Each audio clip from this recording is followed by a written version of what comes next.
Stewart Media and Entertainment presents the Two Live Stews Experience. This right here, this ain't your ordinary-ish. Two Live Stews Experience, Ryan Stewart, Doug Stewart. Woo, yes, we are back. What up to the Qs? Do not let anyone confuse you. The Two Live Stews started this shit. The Two Live Stews Experience, shouty. If you're not stewing, what the hell are you doing?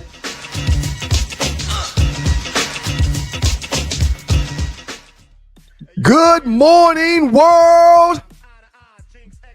And we've got to thank God every minute of every day. Good morning to Sigma Dads, KK Ash, Raymond A. Sutton IV, and shouts out to Big Cab. He gets the honorable mention this morning. While we're in the pre-show meeting, he just throws us a dub. Here, take that. Thank you, Big Cab. Super chat. We appreciate you, sir. Good morning, Dougie Stew. How are you? I'm fantastic, man. How about you? So I just decided that Tree, without even knowing it, has blessed me to have to not go to the house anymore because it's in the open. So I don't need to do that anymore. Or you think I still should? I think It's in the open. It's the first thing in the open, man. right. Think about that. Let's think about that. I didn't see the open just now. I don't know if it was on my end or whatever. Well, it's been open. Well, this would be the second, or that would have been the second or third. No, that's the second time you've heard the open. Mm-hmm. That's the second time you've heard it. It's Okay. the new open for 2025. Right. Let's think about that. I didn't see none of that on Hey, my man, screen. good morning. How you feeling, man? Ballers and Busters Monday with the Stews going down. It's the Two Live Stews, Doug Stewart, Ryan Stewart, and the Two Live Stews Experience. Gotta say all that stuff, man. That open thing was really heavy on my mind. But Right. How you feeling, man? What's going on? I'm fantastic. Went to the crib this weekend. Checked up on Pumpkin. She's doing great. Good. Very Took good. her out to dinner. We had a big seafood platter. We both had seafood platters. I told her to order the biggest bag at the Juicy Seafood place. No, we didn't go to no juicy seafood place. You know, she don't really play with that type of stuff. She don't play with no food in the bag type stuff. That's not true. We're not going to argue about it, but that's where we go every time I go home. I take it every time we go home. The juicy crab type place? They don't call it juicy seafood, but it's the same thing. And the food comes in a bag. Yeah. Okay. Now I took her to the Okra Grill place thingy. Ooh, that's another good They place. got a big warehouse type setup in Somerville in the next town over. Yeah. And so they got this big platter that's very, very good at a good price point. Yeah. So you get big ass shrimp, not just shrimp, you get prawns. You know what a prawn is? A prawn is like a shrimp like this. So you get prawns, big ass shrimp, you get a fish, and you also get a big old crab cake and then some rice. They had red rice, and so it was a good meal, man. Red rice. And then I went to Berkeley, Somerville. They played basketball. Smash them? Friday night. No, we lost, man. I thought they were like 11-1. Yeah, that's our second loss. We like 11-2 now. You can't go. You can't go to no more games, causing them boys to lose. And so for people not from where we're from and don't know anything about where we're from, Berkeley and Somerville is pretty much like the Falcons and the Saints. It's literally like that. That's the rivalry. Or the Cowboys and the Commanders. Something like that. It's a real bad thing that we got between each other. Yeah. What about you? What'd you do the weekend? Right here, man. Was right here, running around with the kids. Just being super dad, man. Miles has his driver's permit. So yesterday was the first day we had to go to Morgan's practice at the school. And man, when we left the gym, the basketball practice, walking back to the car, I looked at that cat and tossed him the keys. And he was like, "What?" I said, "No, man, you got to start driving, dude. You got the permit. You got to start driving." So I tossed my son the keys to the truck yesterday, and he drove us home, man. He just got his driver's permit. January 1st. Yeah. That's kind of nerve-wracking. Been there, done that several times. You've dealt with that already. It's got me kind of screwed up in the head, man. It's a lot. Yeah, because they're new to driving, and you're praying that they don't freak out and do something that's, dangerous or whatever. Right. So I get it, man. I've been there, done that. Knock on wood. It's exhilarating. But at the same time, it's a tad bit debilitating. I feel like kind of helpless, Two good words just now, man. And what's next? You must have had word wealth before. what's next with this whole thing is he'll eventually, I'll toss him the keys to go by himself. Yeah. And that is what is, causing me, but my trust and belief in the Lord is why it's okay. But it's nerve-wracking, man. It's a lot. So I thought about this yesterday. We did the Falcons wrap-up show after the Falcons game where they lost to the Carolina Panthers. Doug Stewart, Ryan Stewart, 2 last 2's experience going down. And so I thought about it yesterday, man, and we were really, really down. And so the next day, people that didn't hear the wrap-up show yesterday are undoubtedly watching right now and want to hear our thoughts about the Falcons, man. And I feel like that we've always kind of like pegged ourselves as a national show. And so people watch from all over the country and all over the world. So I really don't want to particularly want to hang on Falcon stuff too much, but we have to put a bow on it, I guess. To sum up what I said yesterday is the football guys weren't going to let the Falcons make it to the playoffs, man. Simple as that. A bevy of reasons. One, it took them people land. It took them people church and built the stadium right there. I'm going back to that.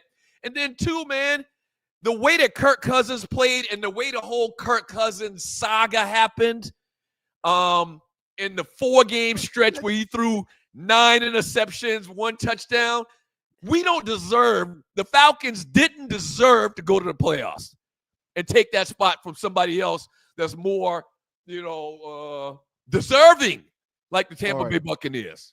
I'm not going to argue. I'm not going to argue and or debate anything you just said, but I do want to say one thing. And let's move on. When your team starts off 6-2, what happened yesterday is not how you end the season, sir. It's just not. Teams don't start off 6-2 and don't make it to postseason play. That just doesn't happen, man. When your team starts off 6-2 to start the year, so after half of the season is gone. Well, they've added 1 game, so 17 games now. When almost half of the season is gone, and you played 8 to 9 games, if you've only lost 2, you're thinking NFC, AFC championship. Not going to the postseason at all. Ballers and Busters, we give them out on Monday. Bust Award to the whole organization. To Terry Fontenot. I'm not saying I want Terry Fontenot to get fired or Raheem Morris to get fired, but they deserve busters today. Terry Fontenot, Raheem Morris, Rich McKay, how he's still in the business, I don't know. Still in the building, I don't know. Rich McKay, cool, even though ain't nobody seen him, he done left town. Like cool has been in some type of loser leave town match. We ain't seen high nor hair of him the last 2-3 weeks. Cool. Anybody associated with the organization get a Buster Award this morning. I see the great Nutty Kirk Cousins. I see the great Nutty Dread in the chat room talking about his dislike of the hire. When the hire was made, not what hire you talking about?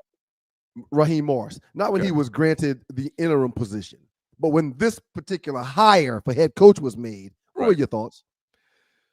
My thoughts were they know something that I don't know.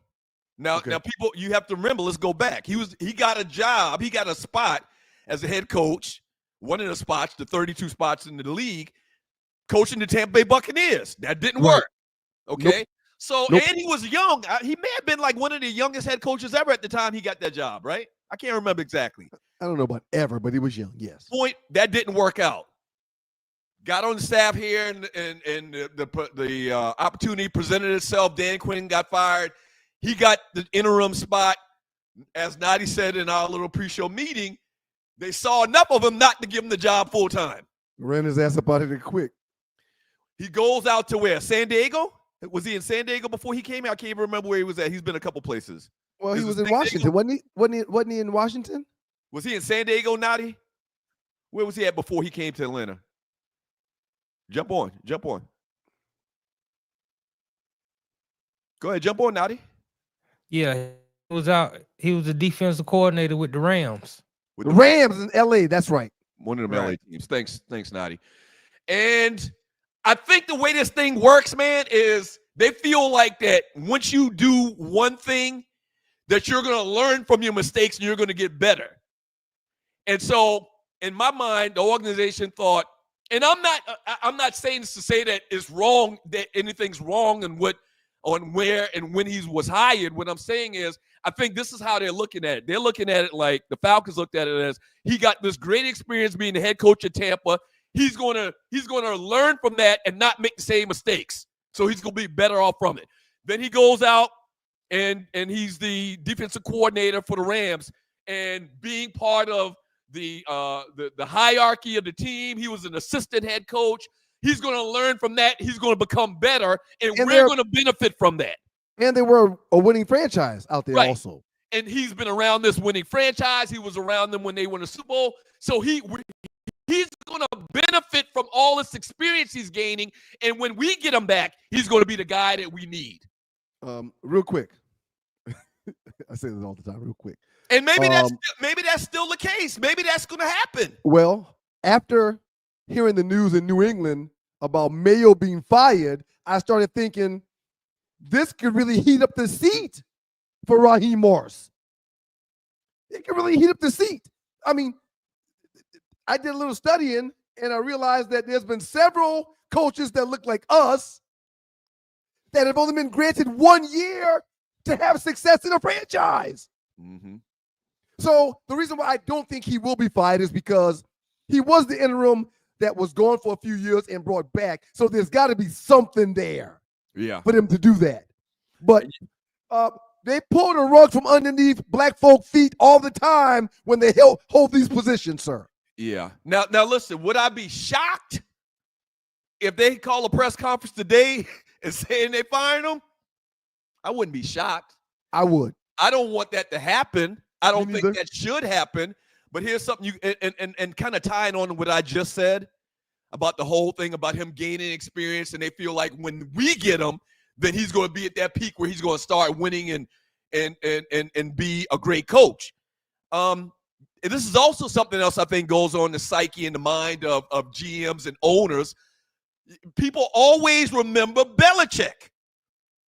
Belichick was the crappiest coach in the NFL when he had his stint with the Jets. Okay? I got a Jet story too. And learned from that, I guess amended some things wrong, did some things wrong, and the rest is history. 6 Super Bowls.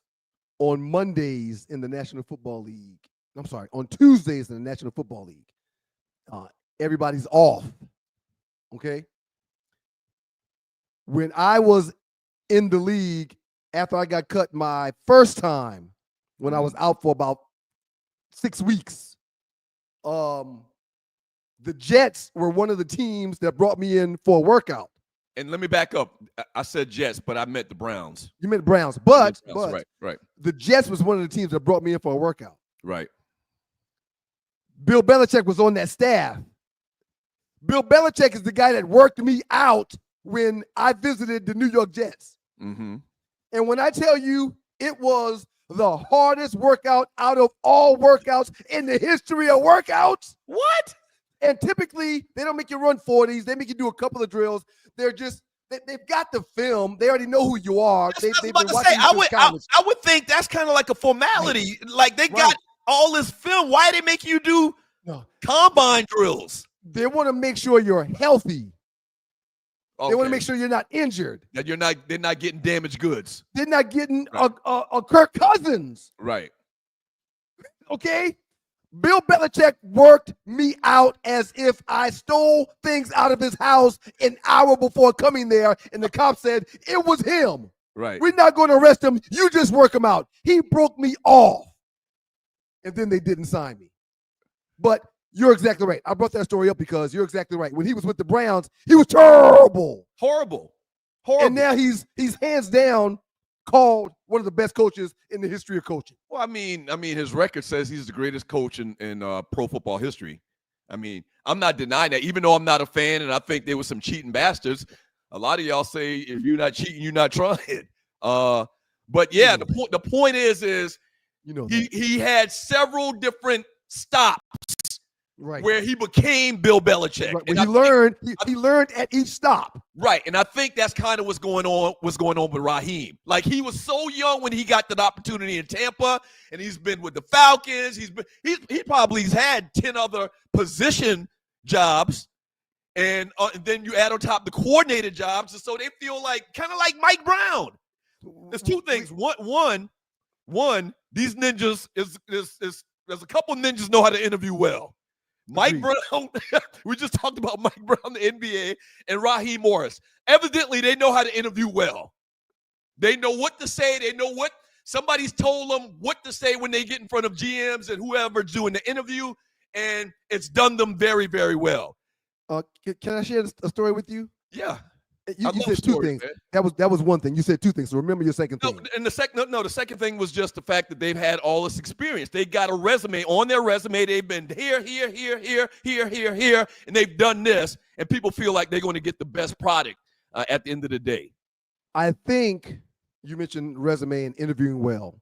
I think I'm the reason why our high school's new head coach, this was his second season, but I think I'm the reason why our high school's new coach, guy out of Florida, is our new coach. Mm-hmm. I was one of the 6 people on the committee to hire the coach.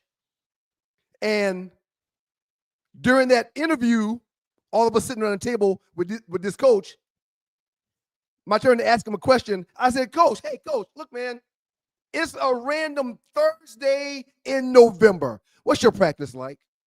He goes, he opened up this book. And he's like, okay, at 7:30, the kids will get to school. I'll be there by 5:30. He broke the whole day down. Right. When he got to the practice time, he went through the practice periods. He would do every period that would happen. Yeah. So when you do things like that, after that question, when he answered the question, I looked around the room and everybody was like, right. This guy's well put together. Right. No doubt, over time, when you bounced around a couple of places, you learn and you see how you need to interview, which Raheem clearly does know how to interview. And let's put a quick bow. We're about to go to a break. Let's put a quick bow on the Kirk Cousins thing. It's a debacle. I don't even know what to say, man. We talked. Everyone knows I was in favor of the hire. Everyone knows I was in favor of the hire, but I didn't like the hire because of the 40-year-old and the Achilles. But he's not 40, he's 36 or something like that. Well, yeah, he's 40. Round up. Smart butt. I don't even know. I don't even know what to say, man, because we foresaw all of this, man, and it happened. Yeah. Like, a lot of times you will say some things, but in your mind, you know it's not going to happen. But that 4-game stretch that Kirk Cousins had really says it all for my 30 years. I said a lot of this yesterday. That 4-game stretch where he threw 9 interceptions, 1 touchdown, in 4 games, we went 0-4, really brings home my Atlanta Falcons experience in this city for 30 years. A couple of good years, but a lot more bad. And Kirk Cousins and what happened this year with the team was a great example of these last 30 years. Kid got $50 million for 14 games. Some guys have all the luck. 50? He gonna ultimately get 100. Well, no, it's not 100 guaranteed. No, he's getting $98 million guaranteed. Hold on, am I missing something? I thought it was just 50, man. I didn't know he was. No, let's verify that. No, that man is getting $100 million guaranteed. Not he's on it right now. I can see. Up next in the Doghouse with your boys, the Two Live Stews, Doug Stewart, Ryan Stewart, and the Two Live Stews Experience. More ballers and busters. We'll read some chat. We'll talk about Super Chat as well. And Mayo, we mentioned it just now. We'll get a little bit more in depth with that. and the Green Bay Packers have issues going into the postseason. We'll talk about all that, and we'll take some chat. It's your boys, the Two Live Stews. Y'all keep it locked. The SCSU, South Carolina State University Atlanta Alumni Chapter, Winterfest Gala, South Carolina State University Bulldogs HBCU Unity event. This will be a premier event in the city. When is it? Saturday, January 11th, 2025 in Atlanta, Georgia, 7:30 p.m. Where's it going to be at? It's going to be at the Atlanta Metropolitan State College, 1630 Metropolitan Parkway, Atlanta, Georgia. Action. Here's the action. We need you to buy your ticket. Your donation of $125 will allow the SCSU Atlanta chapter to raise significant funds for our current students and those planning to attend South Carolina State University. Join us for a night of partying with a purpose. As the great Tom Joyner used to say, SCSU Bulldog style. Again, that's Saturday, January 11th, 7:30 p.m., Winterfest Gala. Get your tickets at scsuatlbulldogs.org. That's scsuatlbulldogs.org. Don't meet me there. Beat me there. I'm going to be there. That's what's up. I'm going to be there. Shouts out to the good folks at South Carolina State, man. Absolutely. Imagine feeling invigorated and focused, not by artificial substances, but by natural pre-workout supplements. This isn't just a thought, but a reality many athletes and fitness enthusiasts are embracing. They hold the key to elevated performance without the commonly associated side effects of synthetic products. However, overlooking the potential of these supplements means missing out on that all-natural energy boost and focus. It means accepting unnecessary crashes post-workout. It's a pain point that no fitness enthusiast should grapple with, especially when there's a healthier alternative. At Lion Roar Herbs, we produce a vegan all-natural pre-workout that is proven to increase performance and boost every workout. Visit us at lionroarherbs.com to learn more and look for natural performance energy. That's NPE. We are sure you will feel the difference. Okay, listen. So, don't y'all think, do y'all agree with me that they're throwing around the term dual threat quarterbacks a little too freely? Huh? Here's where I'm going. The Sugar Bowl yesterday was Notre Dame versus Georgia, and you had Riley Leonard versus Gunnar Stockton. And the announcers a couple of times referred to them as dual threat quarterbacks. Where? Who? Huh? Matter of fact, I had a Georgia fan call me after the game because I made a comment about it on social media, and he said Gunnar Stockton was the #1 dual threat quarterback coming out of high school in the nation when he came out. What nation? Guatemala? Gunnar Stockton had 10 carries yesterday for a -20 yards. Here's the thing.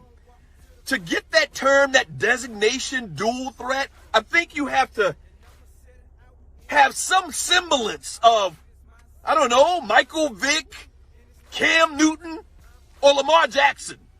Like, you have to be able to have some wiggle and have some shiftiness, okay? I know being a dual threat quarterback is in style, it's in vogue right now, but them dudes ain't no dual threat quarterbacks.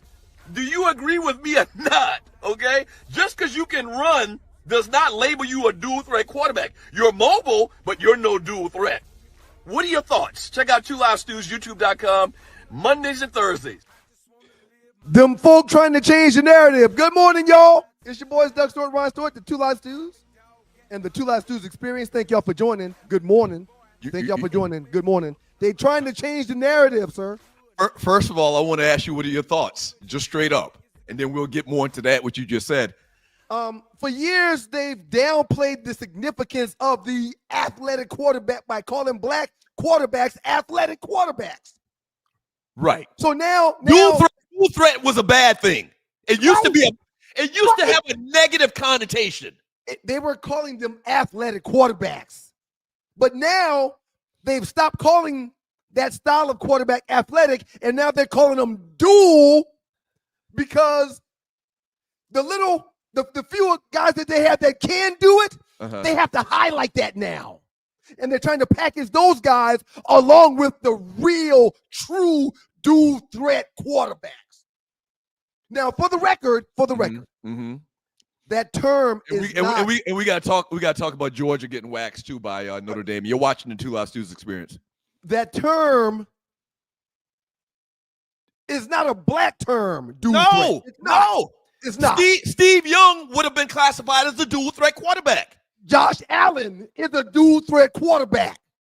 Yeah, not as much as Steve Young, but go ahead. Man, I get your point. Yeah. Man, Josh Allen has come out of that backfield running that ball, running over linebackers. He's a dual threat quarterback. But the Stockton kid, y'all got to stop it, man. Hey, man, the Stockton kid had 10 carries. Hold on. I pulled it up. Y'all got to stop it. The Stockton kid had 10 rushes for negative 19 yards.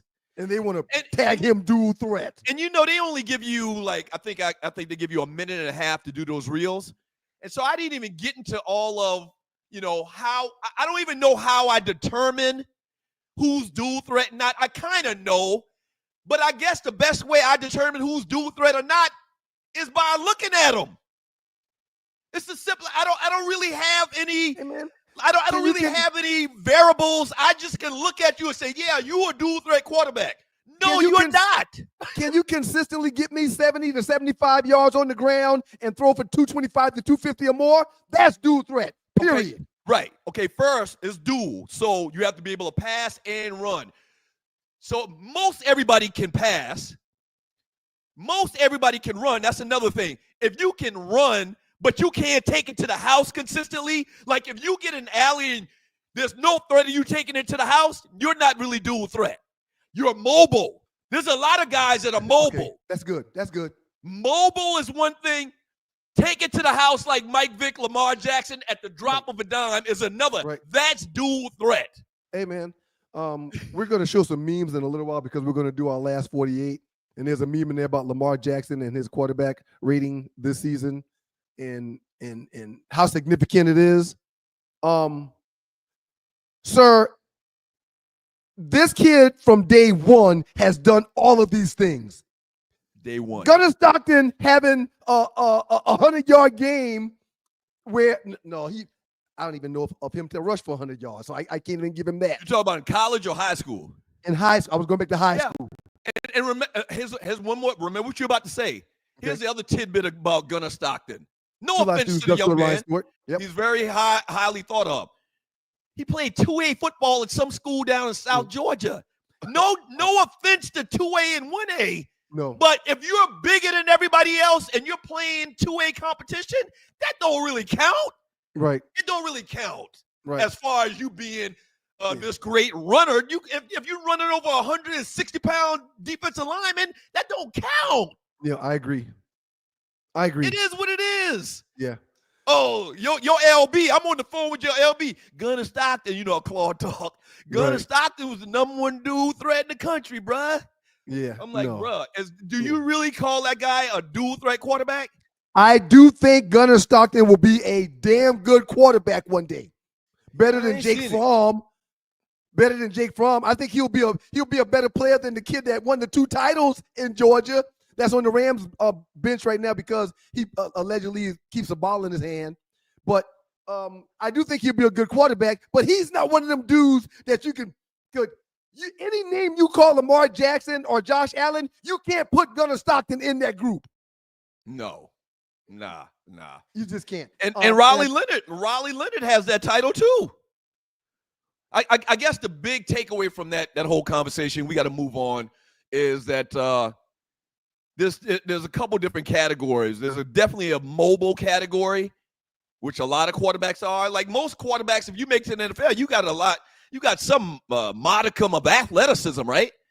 But when you say dual threat, you really, most people think of Mike Vick can tuck it, take it 70 yards, like at any time. Colin Kaepernick. Lamar Jackson, Colin Kaepernick they were dual threat. Georgia gets blown out, man. And it really wasn't blown out. I shouldn't say blown out, but Georgia's home, man. Notre Dame advances 23-10, beating Georgia. It just looked like to me that Marcus Freeman got Notre Dame playing on a different level. In the prior game that Notre Dame had, I kind of picked it out. I really, really watched Notre Dame and Penn State. Shouts out to James Franklin. They both advanced. Penn State advances. Notre Dame advances. They play each other. I hate that they're in the same bracket. I would have loved to have seen them in different brackets, and we have a national championship with 2 brother coaches. But Notre Dame just looked like they played on a different level.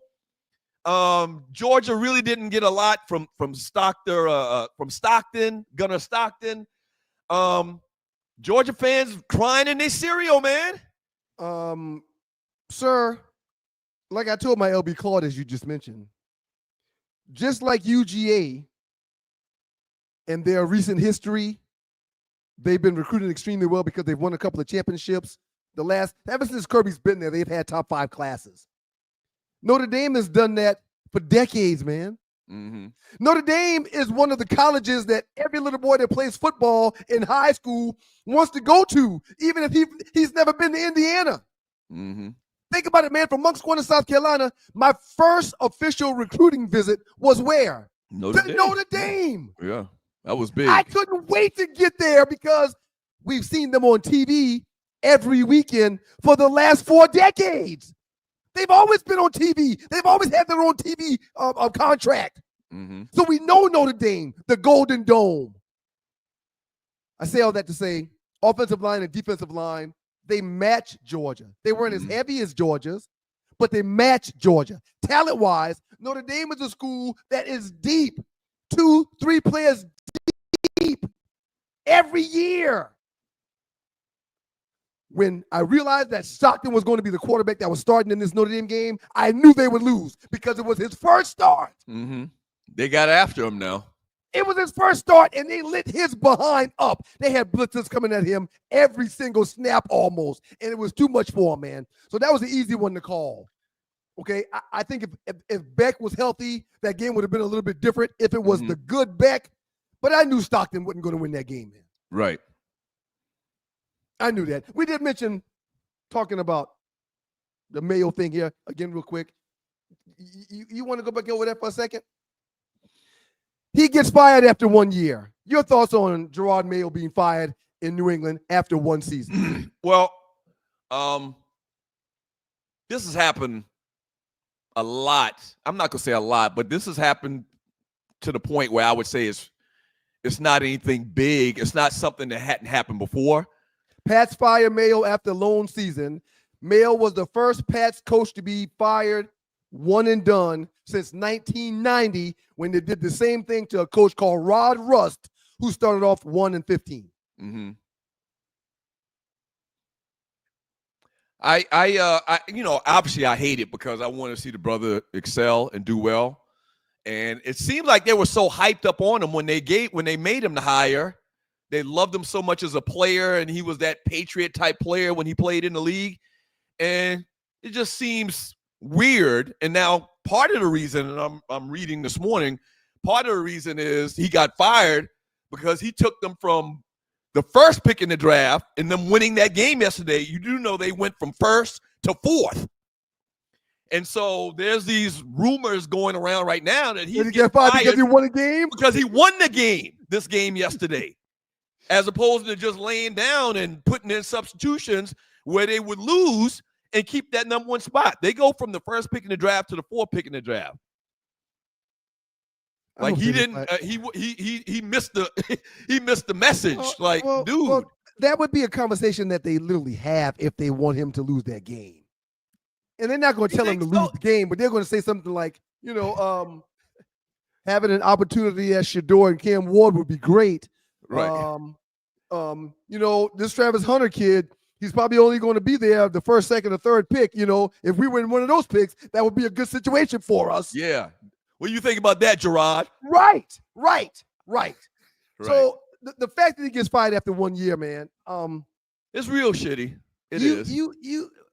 Where's the litmus test for his 17 games? What are you measuring that against to fire him? Yeah. Well, as bad as the team has been since Tom Brady's left, y'all ain't been to the postseason. Horrible. Belichick had the same record last year. So right. So it doesn't make any sense to me. It doesn't either. I mentioned Ray Rhodes. He was in Green Bay for 1 year and got fired after having a 8-8 season. It kind of blows my mind, man. It kind of blows my mind. Real tough for him. Baller Award, And you're giving a bust award, obviously, to the Patriots organization. I'm giving a ball award. I'm giving a ball award to Bryce Young, man. We talked about this yesterday as well on the post-game wrap-up show. Even though the Falcons lost, I'm happy for this brother right here. Bryce Young, man. First quarterback in Panthers history to throw 3+ touchdowns, to rush for 2 touchdowns in a single game. Carolina got the big win yesterday, 44-38. We've talked about this before, how black quarterbacks, they usually don't get second opportunities like Baker. What's his name down there in Tampa Bay? Baker Mayfield. Jared Goff. These guys get second, third, fourth opportunities. And Geno Smith is on his third or fourth team. Yeah, but Geno Smith didn't start at those other teams. Geno Smith didn't have the opportunity. Geno Smith I can't remember, did he get this opportunity because of injury in Seattle? What I'm saying is Baker Mayfield, Sam Darnold have gone to other organizations to start. You can't give me organizations. Yeah, you can't give me a lot of examples, and I can't remember if Geno Smith went to Seattle to start. I don't think he went to start. I think he just kind of fell into it, maybe an injury or something. He got on the field and he started showing. He got blessed when they shook down. What's the kid in Pittsburgh? Oh, Russell Wilson. Yeah. He got propelled forward when they shook down Russell Wilson. Yeah. But a lot of times that these coaches, these players in particular, don't get second opportunities. And Bryce Young was dead man walking. He was on a projectile where he was never going to start in the NFL again because of some crazy things that happened to Andy Dalton. He gets an opportunity, and he flourishes. The dude has balled out the last quarter of the season, and he is the starting quarterback for the Carolina Panthers going forward. Ball award to him, man. I'm so happy for that young man. Very happy for that young man. Up next in the Doghouse with your boys with Two Live Stews, Doug Stewart and Ryan Stewart. The lovely Arlie Michelle will join us for the entertainment report. Looking forward to that. She'll do her birthdays and she'll do a couple of stories. She'll tell us how her weekend was as well. Whatever y'all do, man, y'all please keep it locked. We appreciate y'all so much. Thank you in the chat room. We're going to get to these chats. We're going to get to this chat. Thank you very much. Y'all keep it locked to your boys, the Two Live Stews, Doug Stewart, Ryan Stewart, and the Two Live Stews experience. Have you ever been stranded on the side of the road, Arlie? Yes. It's not comfortable, is it? No. Dogs and Poodles, if you find yourself in a jam on the side of the highway, give my folks at Bay 11 Towing a call, 404-770-6949. Again, that's 404-770-6949. Being stranded on the side of the road in Metro Atlanta is very stressful and dangerous. Bay 11 Towing is who you need to call, whether you're dealing with a flat tire, dead battery, full-on breakdown, or whatever that may have you on the side of the road. Call our folks at Bay 11 Towing, and they will get to you with a competitive rate and quicker than everybody else in town. Again, that's Bay 11 Towing. That number is 404-770-6949. Welcome back to your boys, the Two Live Stews, Doug Stewart, Ryan Stewart. In the makeup of those stews, we're now joined by Arlie Michelle for the entertainment report. What up, Arlie? What it is, yo? What's up? What's up? Hey, Arlie. What's up? How are you today, Doug? Welcome. Good, Happy Arlie. Monday. Shout out to all the people in Stew Nation. I hope y'all had a great weekend. How was your weekend, My Arlie? hair looks flat. It was busy. I had a gig, and then I had to go sing for the Lord. I sang. Doug, did you watch service yesterday? Or you come to church? No, I was coming back from South Carolina. You didn't go to church on the first Sunday of the year? Everybody was at church yesterday. They had people up on the stage. It was so many folks at the church. I just told you I was coming back from South Carolina. I went to the crib this weekend. I know. How's your mom? She's great. Oh man, she's great. She was really down for a minute, the back and her back and her neck, but now she's back to old school pumpkin. Yes. Well, she cooked all them cakes for y'all for the holidays, so she was back to old school. She had a cheesecake at the crib this weekend. She made it? Yes. She's a baker now. Yeah. At one point in time, a long time ago, I foresaw her having a bake shop.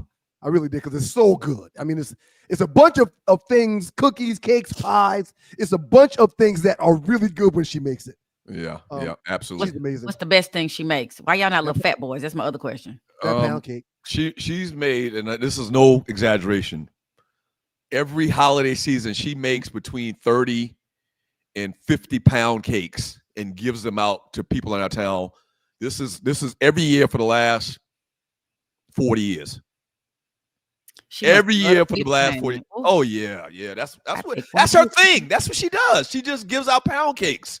So when people come and visit you during the holidays and they sit and talk for a little while and they really only stick around for like 5 or 10 minutes, and then when you say you want a piece of cake before you go, and they pull a Tupperware out their bag, right? That's why they came. They came for the cake. They came for the damn cake, right? Ain't that a mess? Yeah. That happens a lot at our crib during the holidays. Yep. Wow. Well, shout out to Pumpkin's Bakery. That's what we want her to send us a cake. We need a cake. Well, what's up, y'all? It's your girl, Arlie Michelle. When I go to the solo shot, that means we can't talk no more. It is your girl, Arlie Michelle, for the Arliewood Report for the 2 Live Stews experience. I hope everybody had a great weekend. You know how we do at the top of this thing. We got to sing a happy birthday song to the people who have birthdays. Happy birthday to ya. Happy birthday to ya. Happy birthday. When I tell you Ryan and Doug sound so much alike, I had to look to see which one of them is back there singing. They're just so amazing. I'm going to ask them to come to the Impact Praise Team. Anyway, we start off with a singer, Kathy Sledge of, y'all remember, Sister Sledge. Yeah. 67 years old today. Jesus Christ. Y'all, singer Eric Williams of Blackstreet. I ain't realized Blackstreet had got in their 60s. He's 66. Did we know that? What? I thought they was our age or younger. Well, no, I mean, Teddy Riley is older than us. It would be y'all age and younger. Teddy Riley is older than us, though. Blackstreet. Yeah, but it just don't feel, not us. I'm younger than everybody. So let's be very clear with our pronouns. Pronouns are very important these days. Right. Y'all, not us. Right. Reality star. Y'all remember Tiffany Pollard? Y'all know who that is? No. New York from Flavor of Love is 43. God, I thought she'd be older. Anyway, rapper. Did y'all know his real name was Peter Panky? Who? Peter Guns. Oh. Real name Peter Panky. Peter Panky. Okay. Ain't he on some reality show? That I don't know, but we can double check. Okay. He's 56 though today, so the reality is he's a little older today. Praise God for getting older. Man, Model, he had a hit. I can't remember the name of the hit he had, but he had a Deja Vu, Uptown something. Yes, we're uptown, baby. We're uptown, baby. To the crown, baby. We gets down, baby. If it wasn't for the Bronx, yeah, he had, and he had another hit too. But yeah, he had 2 or 3 of them. Okay, then Peter Guns, he 56. Happy birthday to you, Keisha Kaur, who is married to Gucci Mane and a very media mogul, or she's a mogul in herself. She has this line, and I just like saying her name, Keisha Kaur. It just sounds so fancy. She is 39. Gosh, what's her name again? Keisha. What's her last name? Keisha Kaur. That's your favorite Gucci Mane's. Gucci is one of my favorites, man. His wife. Gucci tells a story quite often of how when he got locked up for one of them shootings, he's been in like 10 shootings. He didn't have 10 shootings. Don't have Gucci Mane and his people come asking. Gucci had several shootings. He's known for shooting folk in them streets. You can say whatever you want. Yeah, Gucci. We didn't say that. Ryan said it, and he does not. I'm saying it. Listen, hit Google Gucci shootings and read the litany of stuff that pop up. Gucci shootings. Shootings. Let me see. Anyway, I'm gonna look it up. Anyway, he talked about one time when he got out of jail how he gave her the little bit of money he had when he went in, and when he came out, she had made him like $8 to $10 million with the money that he had. I saw that story. Yeah. So shouts out to her, man, for holding her man down. Holding it down, baby. Yeah. Former NFL player, and I had to go look up how you say this, Ndamukong Suh, 38 years old today. I did good. And quarterback Jameis Winston is 31 today. Wait a minute. Jameis Winston is only 31? I was about to say this, only 31. I was going to say only 31. Only 31. You know what, though? He got another 7-8 years he can play in the league, man. Did he only play 1 year at Florida State, or did he play 2? No, he played more than 1 year at Florida State. He won the national championship as a freshman. We talked about this before. And so I think he may have entered the draft like his next year. So that put him in the draft. That'll put him in the league at like 19 or 20 years old. 20 years old. He's right, 10 years in. FSU. Happy birthday. Yeah, y'all keep on going. I'll pull that up and find out. Check that. Okay, so first up, you guys, 50 Cent, another person we don't want to troll us or come after us, but then maybe it'll give us some, something. Okay, I got it real quick. Jameis Winston played at Florida State from 2012 to 2014. So 2 years. So he's been in the league 11 years. Oh, 14. So he got in the league. He got in the league at 20. So maybe 21. This is year 10 coming up for him right now. Wow. Okay. Look at the baby. Back to 50. He's just a baby. Back to 50. Okay, back to 50 Cent. So 50 Cent, you guys, has a Las Vegas residency. Of course, it's over now. It was only 6 exclusive shows in December. But some of the reports from a famed Las Vegas reviewer, Jennifer Gay, put out a video saying it was probably the worst show that's ever come to Vegas. She shows this video of 50 doing his little dance with y'all, he had 50 Cent's Las Vegas residency might be the worst show that's ever come to Vegas. Terrible.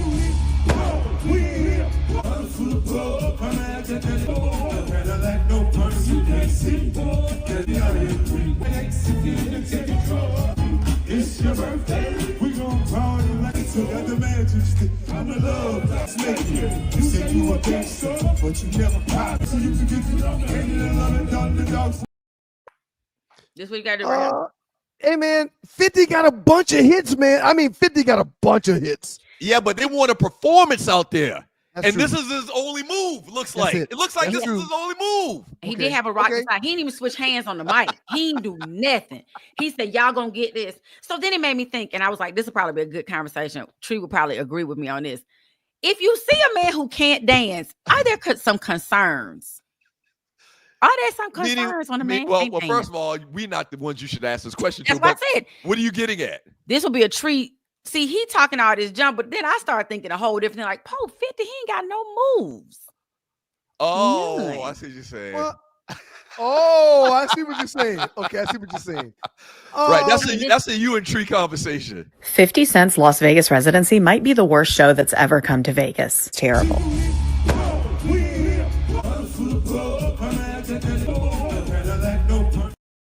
Yeah. So I'm just saying, 50 Cent, of course, he's the greatest troll ever. She gives her report. At the last show, he comes out. He calls her a bitch. Comes out and says such and such and such and such. She should have been saying 50. He said she should have said, you keep doing that same arm movement. He said SHIT and doing his typical on stage hand gesture. What you thought I'm going to be out here rollerblading like Usher? He asked. I seen some ish. Chris Brown was flying in Africa. I don't have records that require me to fly in Africa. So that was his response. And then he went back to the show, but it was packed. She might have gone the first night. And perhaps that's why, 50 said, y'all gonna take this? Give me a move with one arm. That's funny. From Rel Scott. It was very interesting to say the least. I don't know. I'm sure with all his hits, like Ryan said, that it was a great show, but it was a rap. Like, think about going to rap concerts. How much stuff do they really? Doug is right. We've talked about this in the past, Ollie, how old school entertainers and rappers used to put on a real show. Right. You've been to LL concert. I mean, LL's all over the place. Okay. Right. There's routines and stuff. The new school rappers, they two-step or they do this. Right. I don't even know if they do that. They don't move around. They don't move around the stage. They're not using the entire. It's different now. These kids don't really perform. Right. His first night, the sound was off because I listened to it. She's like the hype men were louder than him. But by the time he responded, it was his vocals were much clearer. And a lot of that is just working stuff out, and it's a tech issue. So shout out to 50. He didn't care. He made his munties and went on by his business. Hold on 1 second, Ollie. Hold on 1 second, Ollie. Sydney Action Jackson, $28.03 in honor of the Falcons falling short again. I want to donate $28.03. Now, you really, really know how to do it. Don't you do it. Don't you do it. Thank you, Sydney. Sydney, thank you. Yeah, we appreciate it. But damn it. Don't you do it. Don't you do it, Doug. Nothing negative about that. Super chat. Let me say shout out to Sydney Action Jackson for the monies. We appreciate that. But that number, it took me a minute. I was like, yeah, that's wrong. And then it was like you really trying to pour to that day. Yeah, you're putting salt on the wound. That's salt in the wound. That's salt in the wound for sure. But thank you, Sid. I appreciate that. No, Ollie, it's okay. She's a Falcons. Why would you do that? We know we not going. We've been cursed. Y'all know that bird lady came and put a curse on us. We ain't never gonna win no way. It don't matter. She Doug said until she uncurse us, we is cursed. Doug talks about that church curse all the time, Arlie. It's a real thing. I don't care what nobody say. It's a real thing. Thank you, Sydney Action Jackson, for the reminder that we are cursed. Thank you, Sydney. Thank you, Sydney. So up next, shout out to 50, got your money. Up next, Biden is out here just getting everybody pardoned, clemencies, all that good stuff. In the largest single day act of clemency in modern history, he commuted the sentences of nearly 1,500 people in one day and pardoned 39. Southwest Terry Flanor of the famous Black Mafia family. He got Terry out. Got Terry. Terry was already out in 2020. When he was sick and COVID hit, they were letting prisoners out, medical reasons or whatever. He was going to be on house arrest to serve the rest of his sentence, which I think would have been another 18 years. He has been let it go. They have a video of him on his Instagram taking off his ankle bracelet and being like, "Thank you so much."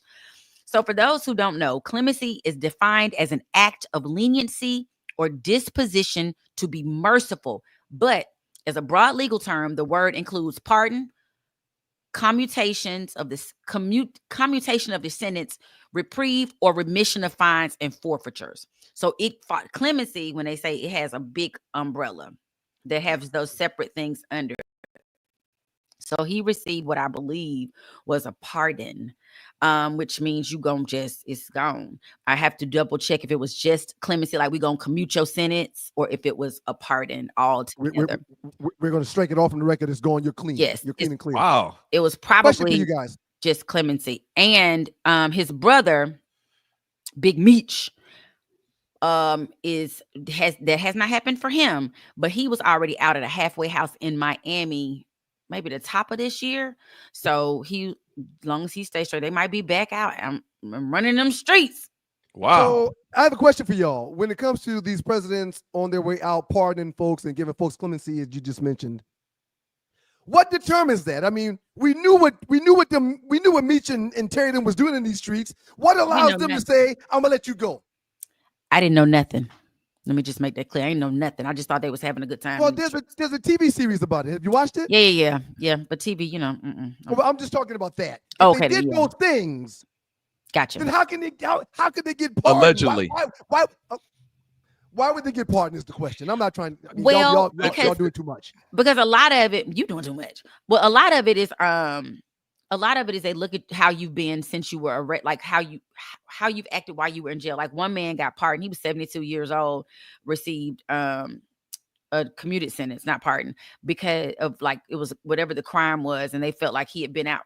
A lot of medical people were released in 2020, like you were having medical issues. And so at that time, you've kind of been reintegrated into your family. Even though you're on house arrest, you're back in your family. There's certain things you've been doing. So you've been able to show, just like you would have in prison when they say, okay, they're getting out early for good behavior. So there was, they look at all of the totality of your record and then make a determination based on that. Well, and congratulations. It's one-off. It's not like a blanket. Everybody who robbed 12 people get off. It's like they have people. I'm sure they have lawyers who look very detailed into the sentence. Some of them is somebody friend and be like, that's my boy. Can you put him on the list? And they go, oh, okay, because I got the power. Right. Yeah. Right. Okay. Trump about to pardon all them folks for January 6th. Yep. They all gonna get out, man. Every last one of them. I mean, the first day that he gets in office, he gonna let all of them out. Yep, first day. And they named. I don't have all the details on what they named today. January 6th has been named forever, like some kind of day. And y'all know they put out all these barricades. They were preparing for if him had not won, and him won. So they took all this stuff. I was like, y'all knew what it was for. Y'all trying to act like everybody might riot. No, that's not what's gonna happen. That's the first time this happened. Them people ready. Anyway, shout out to them. This is what I want to say. This is not gonna be a bet you didn't know that Ryan and Doug. Because it's probably just me that did. I was literally last night years old. So today years old, as the people say in the streets. That on Corey Slocum show 5150. There's a lady named Darlene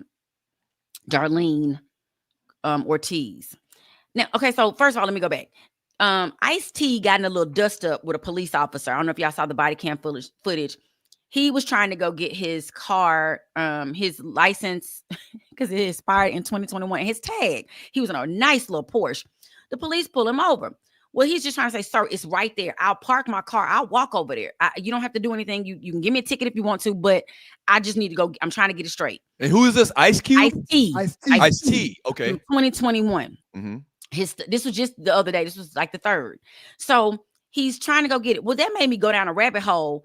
Do y'all remember his album when it came out, Power? And it had this girl on the front and she's standing there. Remember this album? Yeah. The front cover was them with her, the front of her body. And then when you flipped it over, it was the back, this left side of it.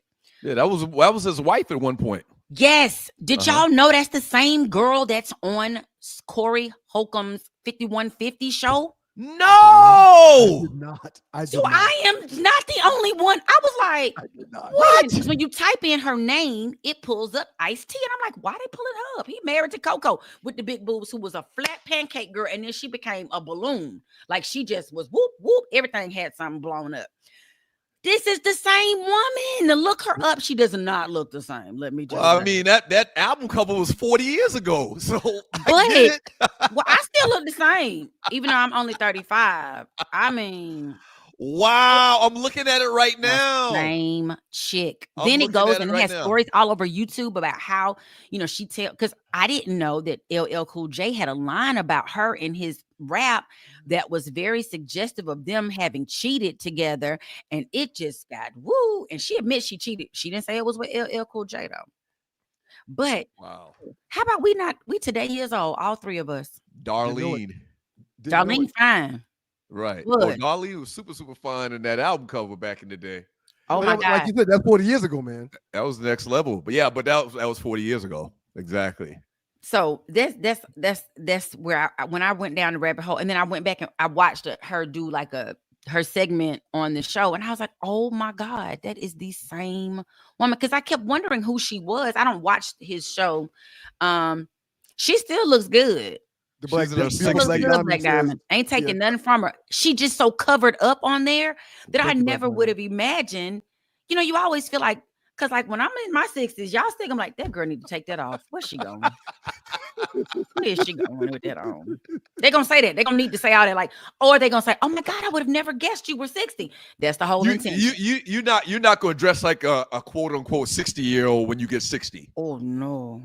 We talk about it all the time. Like our grandmother, we didn't realize at the time, but our grandmother was in her 50s and she wore like a house coat all day long. A gown, some kind of gown. Right. It's like, called a muumuu. Women today in their 50s dress like they're still in high school. Like it's totally different than from the 70s. Grandmamas ain't grandmamas no more, man. And grandmamas are now 30 and 40 years old. And they ain't babysitting no kids. In her 60s as a grandmother. I can't really remember many times where our grandmother went in that house coat and her slippers and a bonnet. Like very few times I remember her in anything other than that. Hey man, grandparents don't leave the house. Now they all over the country. On, man. Yeah. Now they everywhere. But anyway, now y'all know. I thought I was the only one. Arlie, I appreciate that. I appreciate that. Thank you, Arlie. Thank you very much. Y'all have a great one, everybody. Tell them about your no-show, Arlie. Oh, yes, please. Stay tuned. Nadia and I will be back on Wednesday night for the no-show, talking about stuff that y'all need to know. And some stuff maybe you don't. Yeah. Up next in the door, great job. I got to jump off for a second. I'll be back in give me 10 minutes. All right, no problem at all, man. When Doug comes back, we're going to talk about, something that I did a lot during the break. We're going to talk about things you do when the weather's bad, as we're expecting some snow. We got a great top 5. So y'all keep it locked, and we'll get into that up next, as well as the last 48, as well as your chat. It's almost that time. Y'all keep it locked. Two Live Stews, Doug Stewart, Ryan Stewart, and the Two Live Stews Experience. The SCSU, South Carolina State University Atlanta Alumni Chapter, Winterfest Gala, South Carolina State University Bulldogs HBCU Unity event. This will be a premier event in the city. When is it? Saturday, January 11th, 2025 in Atlanta, Georgia, 7:30 p.m. Where's it going to be at? It's going to be at the Atlanta Metropolitan State College, 1630 Metropolitan Parkway, Atlanta, Georgia. Action. Here's the action. We need you to buy your ticket. Your donation of $125 will allow the SCSU Atlanta chapter to raise significant funds for our current students and those planning to attend South Carolina State University. Join us for a night of partying with a purpose. As the great Tom Joyner used to say, SCSU Bulldog style. Again, that's Saturday, January 11th, 7:30 p.m., Winterfest Gala. Get your tickets at scsuatlbulldogs.org. That's scsuatlbulldogs.org. Don't meet me there. Beat me there. I'm going to be there. That's what's up. I'm going to be there. Shouts out to the good folks at South Carolina State, man. Absolutely.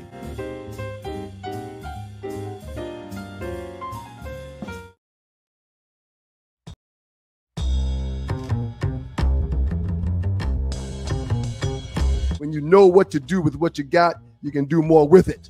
All right. So shouts out to my man Lavrell, as well as the World Changers, making this thing happen and getting it done with your financial needs. All right. The World Changers help empower individuals and communities throughout financial education and implementation. Your agent Lavrell Hawkins has made significant strides in the financial services industry, using his expertise to guide and support others in achieving financial stability as well as success. Lavrell uses an holistic approach that addresses the mental, physical, financial, and spiritual aspects of being in a well space and place when it comes to your finances, all right?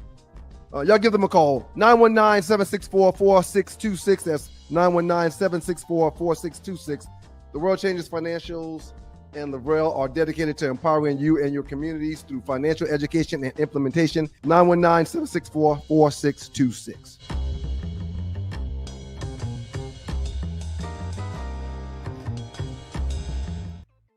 It's your boy, One Live Stew, Ryan Stewart.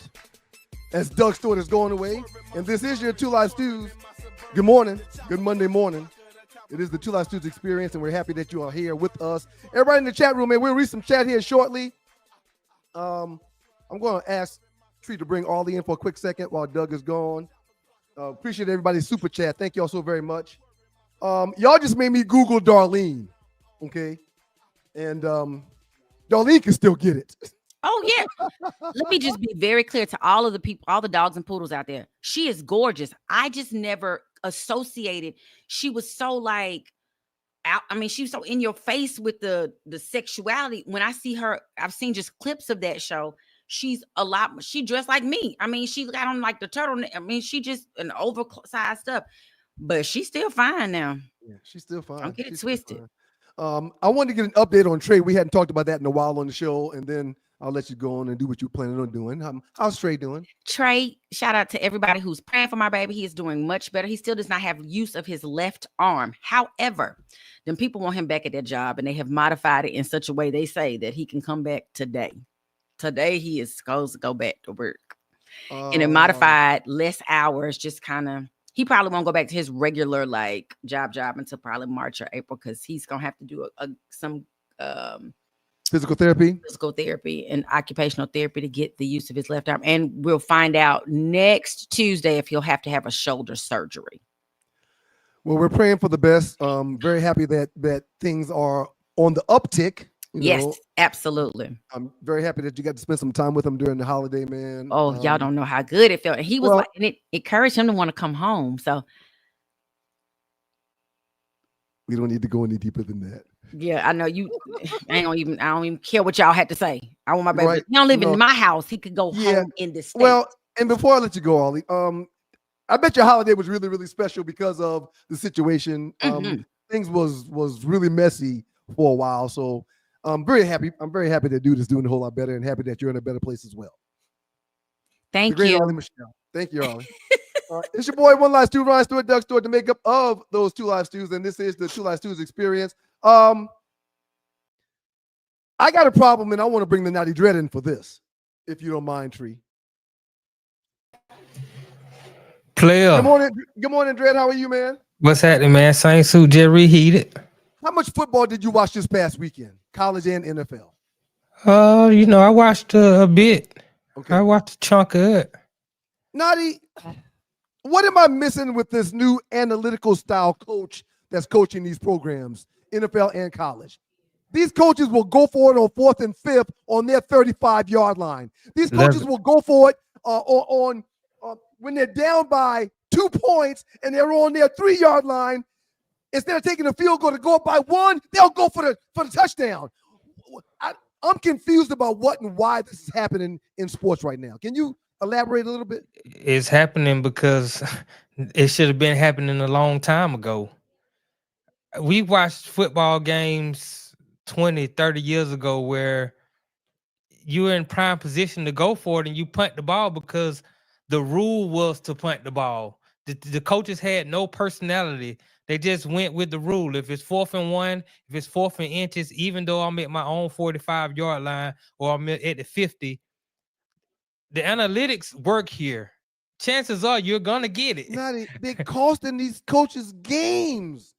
But it's winning these coaches games too. Minnesota passed up on like 3 field goals early that would have had them up significantly. Well, and if they get those field goals, that flips the field possession. Correct. And that gives them a better chance to play better defense. So I'm watching teams give away opportunities like Minnesota did on yesterday. Right. But see, in those situations, some of these teams know that 3 points is not going to help you win the game, especially if you're playing a high-powered offense like Baltimore or you playing Detroit. Touchdowns are not going to – you have to score touchdowns against these teams. It was the same adage when you play against Tom Brady. So, you need to score touchdowns. When you playing Pat Mahomes, you need to score touchdowns. Minnesota passed up on 3 field goal opportunities early in that first half. Guess what, Nadi? Right. That's 9 points. You just said getting touchdowns. Right. If you take those 3 field goals, you got more than a touchdown, Nadi. You're correct, but hindsight is always 20/20. When you pass up on that, I'm saying when you pass up on that first field goal, you have no idea that you was gonna have 4 more opportunities to kick field goals. You're just thinking right now in the moment, I need to score 7 as opposed to scoring 3. No, Nadi, if it's the first, I'm glad you just said that. It is the Two Last Dudes, Dr. Ryan Stewart. If it's the first half, you don't need to score 7. You need points.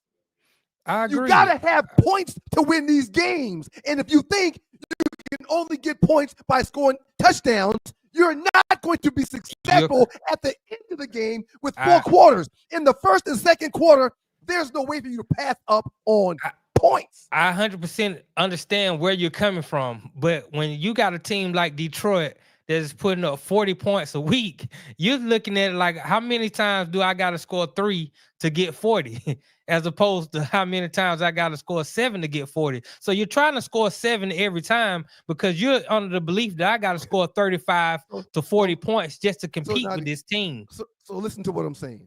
And then I appreciate you, first of all. But listen to what I'm saying. They passed up on 2 field goal opportunities in the first half, Minnesota. Right. Points. The score in the first half was 10-6. Correct.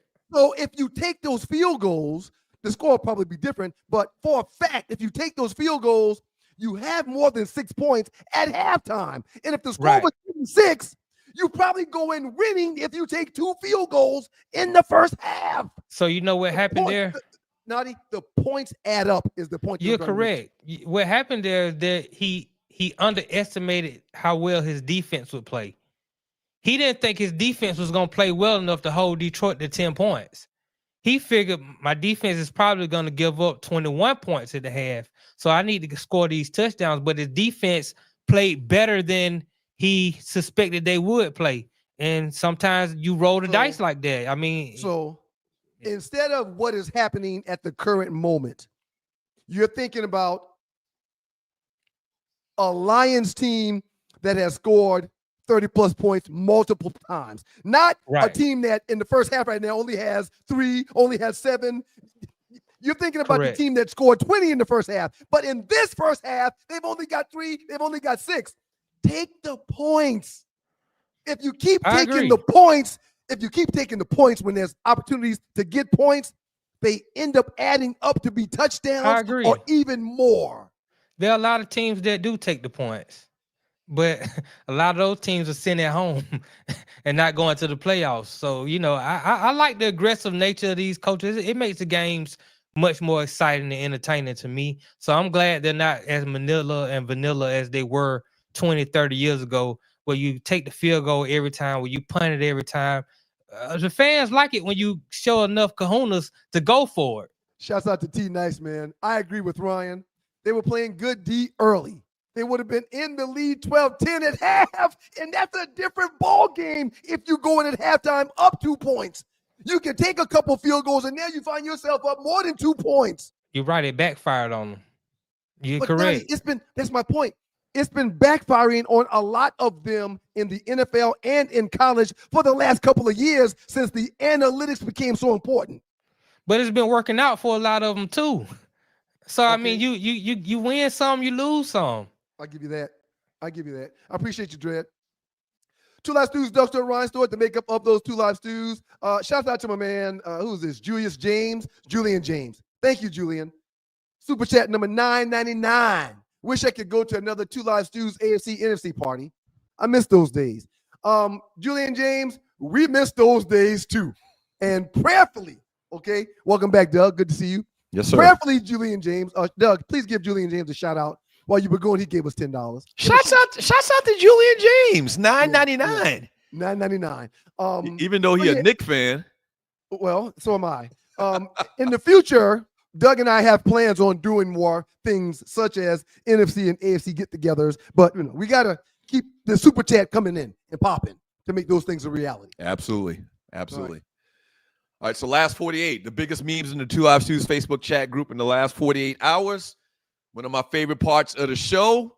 Let's roll, Tree. Let's roll. From Barstool Gambling, Lawrence P. Joseph, all-star contributor to the Two Live Stews Facebook chat group. The top 4 teams in college football playoffs have all been eliminated following their first round bye. So, what are your thoughts on that? That's not a coinky dink. What do you think could be or is it would have changed? Go ahead. Or is it a coinky dink? Put it back up. Because some people argue that Boise State, Arizona State, and the likes thereof didn't deserve to be there and have a bye in the first place. Yeah, that's what I'm talking about. Like, what would you change? So you're saying you would change them, those types of teams that not in the Power 4 conference, not getting buys, they can't get buys. What are you saying is the solution to this, I guess, is my point. Doug, if they don't do things the way they did last year for the first 12-team series, then they're going to go back to what they were doing a decade ago when it was just 4 teams and a committee was picking the teams. Yeah, so you get to choose. It'll be the same thing that was happening a decade ago, but it'll just be the same thing with 12 teams. A group of people will get to handpick who gets to play, and it can't work like that. Yeah, but I think they have to figure out a way to factor in more strength of schedule.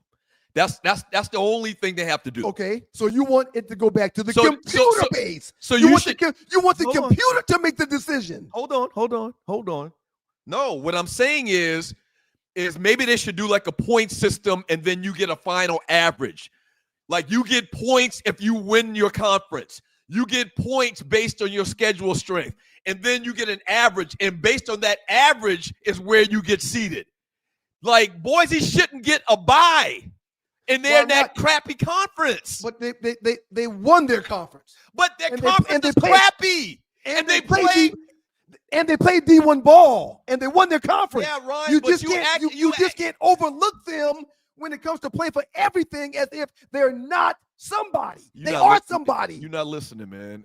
And I guess Arizona State. You're here to defend the little sisters of the poor.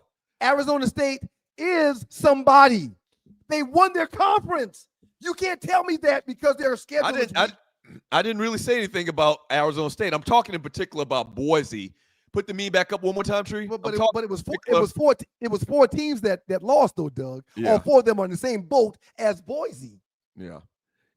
I feel like they should just figure out a way to factor in strength of schedule more than they did in this year's method. That's all. They have to, man. So what happens? What happens when, like you just said, they factor in strength of schedule and a team that is a 3-loss team in a conference that didn't win the conference goes into the postseason and playoff opportunities, and the team that won that conference and beat that team doesn't. How will that make it right? But Ryan, Boise was playing crappy teams every week, week in and week out. Like somebody just off the top of my head, like Alabama or Florida, or I don't know who, a bigger team in a better conference that's played better competition throughout the year. I think that should be one of the variables, or more so than it was this past year. Next one, Tree. We can't stay on this forever. Next one, Tree. And you're watching the 2 Loud Stews experience. I'm interested in your thoughts on this one. I am really interested. I almost called you twice to talk about this, but I knew we were going to talk about it on the show. This is where we are in this country, man. Like, people just don't give a shit about nothing. Values, home training. Like, put that back up. Jalen Ramsey, what? Like, I don't like it, man. But I don't even know what. But what? What are you gonna say? Go ahead. Let me hear this. I don't like it, man. But I see a black man fathering his children, and they laying up together. They together. He's a present dad, and he's yes. I get that, which I do every day on the show almost. I get that, but he's caressing his daughters. He's caressing his daughters. They're on a couch together. They're spending family time together. He's in the house. He's a present dad. I don't think I should get to dictate how someone's fathering the kids in the house, man. He's in the house. He's there. Okay, your thoughts? I don't have anything to say after that, man. I get it, man. I understand, but what's better, man? You on national radio defending this man in this picture? There's dads that don't see their kids at all. Ryan. Period. One thing has nothing to do with something else in this case. No, it does. It does. You're defending this? I mentor kids. I mentor young black males every week. Why? Because they don't see people like me consistently. This man is with his kids. He with his kids, man. What does that have to do with him having in a picture with him and his daughters throwing up the middle finger? Well, first of all, 6 and 7 year olds, not 20-year-olds. No. It may be younger than 6 and 7. Put it up one more time, Tree. They're younger than 6 and 7, man. Because Bryce is 9 right now. And I know you've been on this super liberal. I went on the far right. It's like 3 years old, man. I know you've been on this super liberal kick since we came back, man. But come on, man, you're going too far now, man. Man, what would you rather? Them sitting there together, holding up middle fingers? Hold on. Them sitting there together, holding up middle fingers, or them not knowing who their daddy is, man? What does one have to do with the other? A lot. No, but in the conversation about the picture and what they're doing, them not knowing their father has nothing to do with this conversation. What are you talking about? Okay. I think I'm making a whole lot of sense, man. Shouts out to Uncle Mike. He back at it. Boy, I tell you, Uncle Mike, you all right with me. You caught me unprepared for that, man. No, I mean, I don't like it, but the alternative I hate more. That's all I'm saying. I don't like it. Clearly, he loves his kids. Clearly, he's with his kids. He's booed up with his kids. I love that. So I'm loving that and overlooking the negative that I don't like. He's present. He's present. Don't that matter, man? Let's go to the break, man. We didn't get to the top 5. We'll do that up next in the Doghouse with your boys, Doug Stewart, Ron Stewart, the 2 Loud Stews, and we will continue to read chat. We're gonna read some chat. Thank everybody for the super chat. We got 4 donations today, man. Hey, starting the new year. Hadn't even asked for them. They just sending them. Thank you all so very much, as we do appreciate it. You about to say something? Yeah, as you see on the screen right there, the South Carolina State Atlanta Alumni Chapter. We having a Winterfest Gala this coming weekend, January the 11th at 7:30 p.m. It's going to be great at Atlanta Metropolitan College. You want to get tickets and come and hang out with us. You don't have to have, went to South Carolina State or an alumni. Get duded up. It's just it's not black tie, but everybody going to be dressed. They're going to real nice. It's going to be a great, great time. All to support South Carolina State's and its initiatives, scholarship initiatives as well. You can get your tickets at scsuatlbulldogs.org. That's scsuatlbulldogs.org. And I will see you there. I will see you there. I'm going to ask one more time. Where do I send this donation, man? I just told you. Oh, you want me to send this to them folk? Yes. Okay. All right. I'll take care of it. Yeah. All and right. put it in the memo, your reason for doing this. Yeah. Straight up donation. Okay. Yeah. Right. Up next in the house with your boys, the Two Live Stews, Doug Stewart, Ryan Stewart. Our top 5. What do y'all do for downtime? What do y'all do when you get snowed in? And we still got more memes. I want to read some chat. We're going to read some chat definitely before we get out of here, right? Big Kev, Sydney Action Jackson, Julian Jackson, Uncle Mike. Thank y'all, man. Bless y'all. Y'all gonna help us get done what we need to get done doing what you're doing. We appreciate you. Y'all keep it locked to your boys, the Two Live Stews, Doug Stewart, Ryan Stewart, and the Two Live Stews Experience. Top 5 up next. Trespassing this biatch. Sydney Action Jackson says maybe Jalen is a big fan of Stone Cold Steve Austin.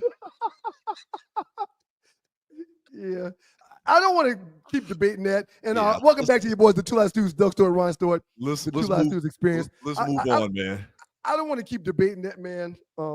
Yeah, let's move on from that. I got one question for you, man. I thought you said it's not about that, right? The Jalen Ramsey stuff, right? It's just a question. It's just one question. It's a question of me asking you, what would you prefer?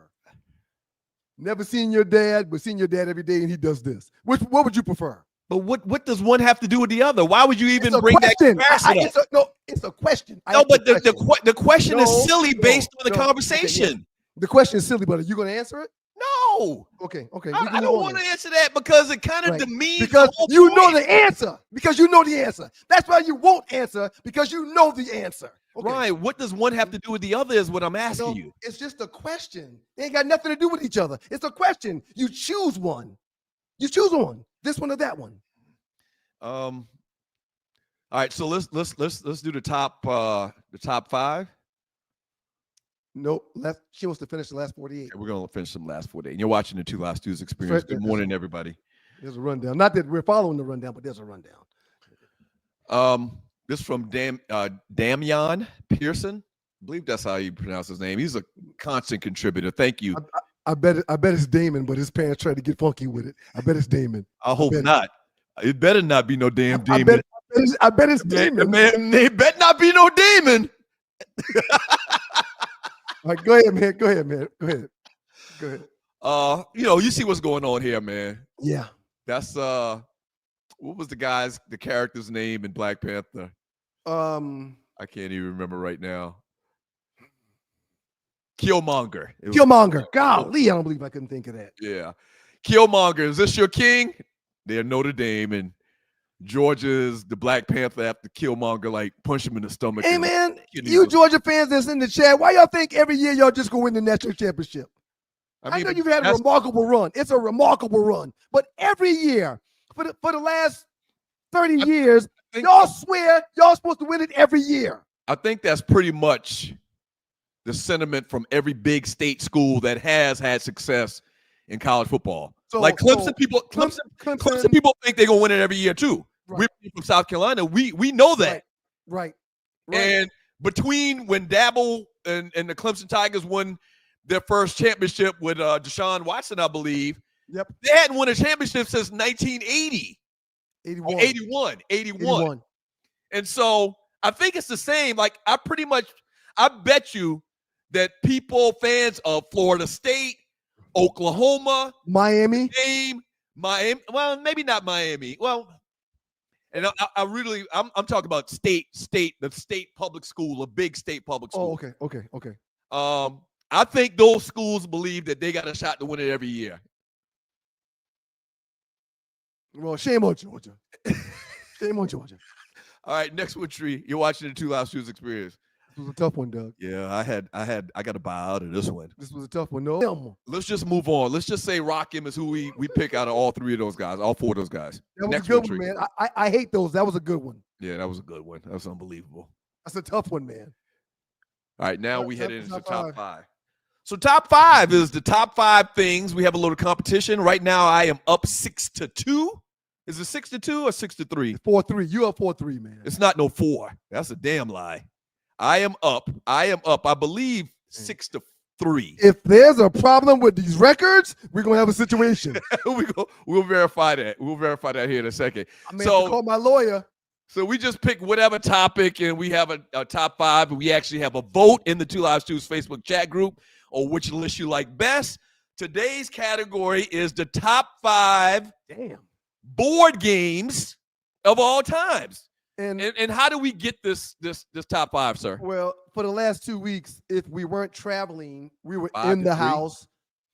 5-3. For the last 2 weeks, if we weren't traveling, we were in the house and we were watching movies and or playing board games. Yeah, whenever we go home for Thanksgiving, we're playing board games. And right. When we were growing up before the Atari 2600, we played board games. Everybody in America played board games, I guess. And Tree just mentioned it. It's a lot of rain outside right now, and it's very cold. So we're expecting snow in this area. So when people get snowed in, they play board games. Board games come out. People start looking for things to do. So that's how we got to this top 5 today. And I think we're talking about this like it's 30 years ago. I don't think people really play board games now if they get snowed in. I think they're pulling out their PS3 or whatever. No. Or they're pulling out their phone. The Stewart household this past 2 weeks, if we weren't traveling, we were watching movies and playing board games. So wait a minute. Miles and Mason?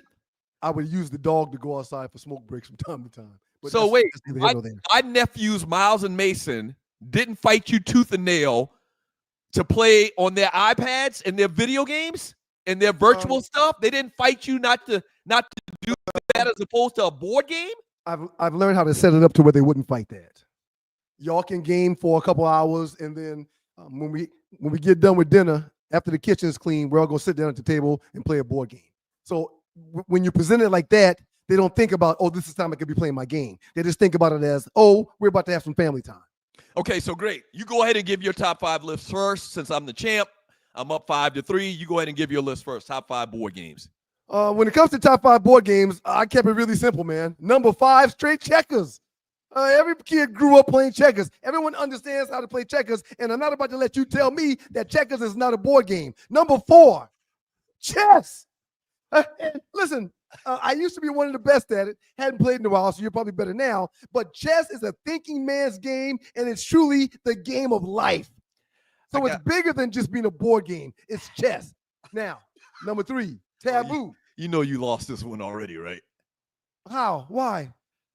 Well, go ahead. I'm not going to stop. I'm not going to stop. You shouldn't be able to do. Tree, take it down. Take it down. Show me. You shouldn't be able to do that.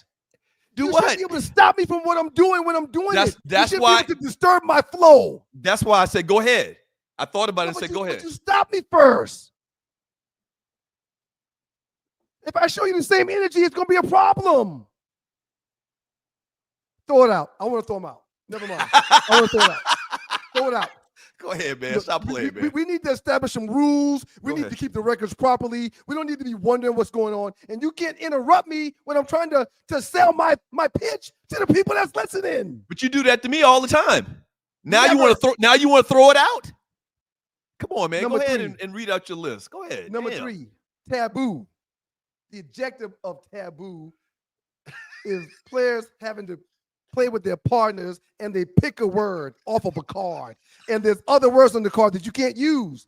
So you can't use hand gestures, and you can't say these particular words that's on the card, and you've got to help your partner think of what the word is. It's a great game.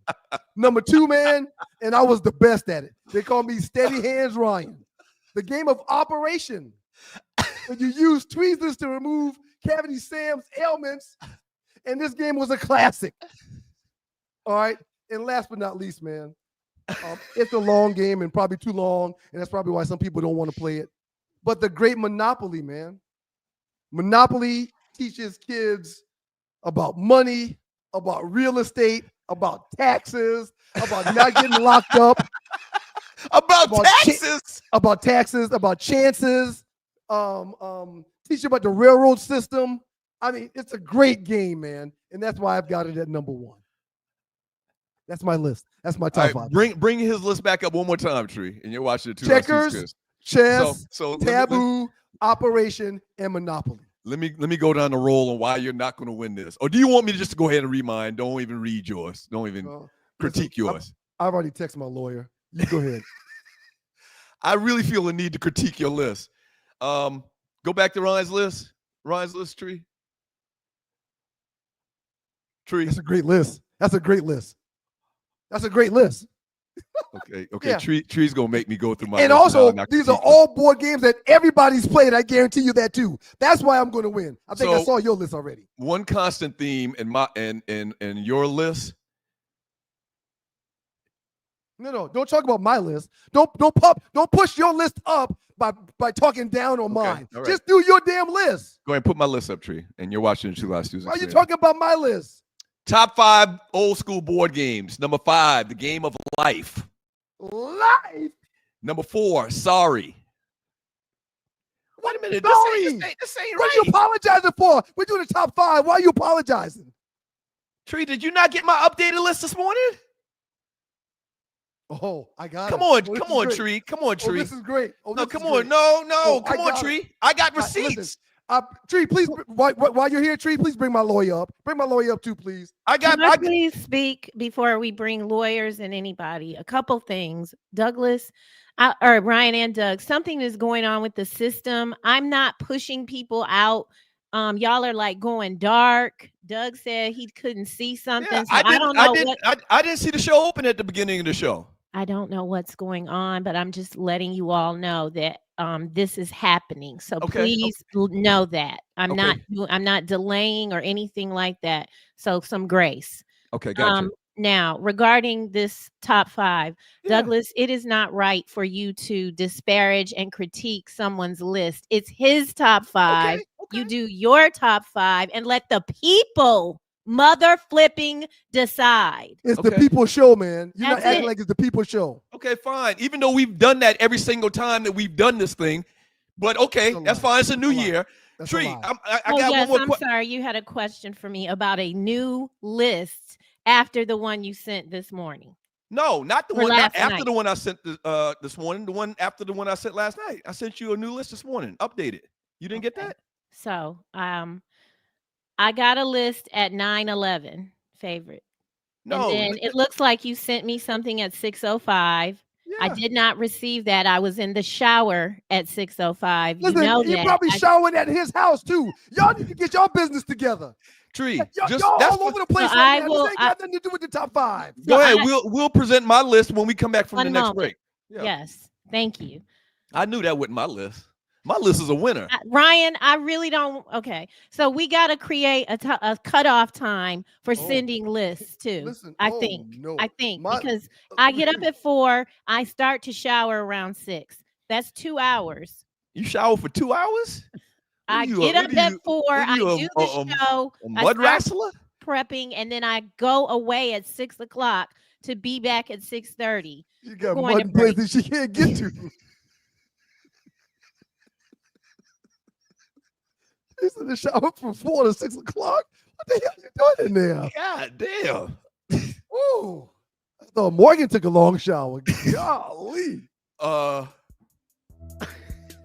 He spends 2 hours in the shower. So listen, how expensive is your water bill with Tree taking them 2 hour showers?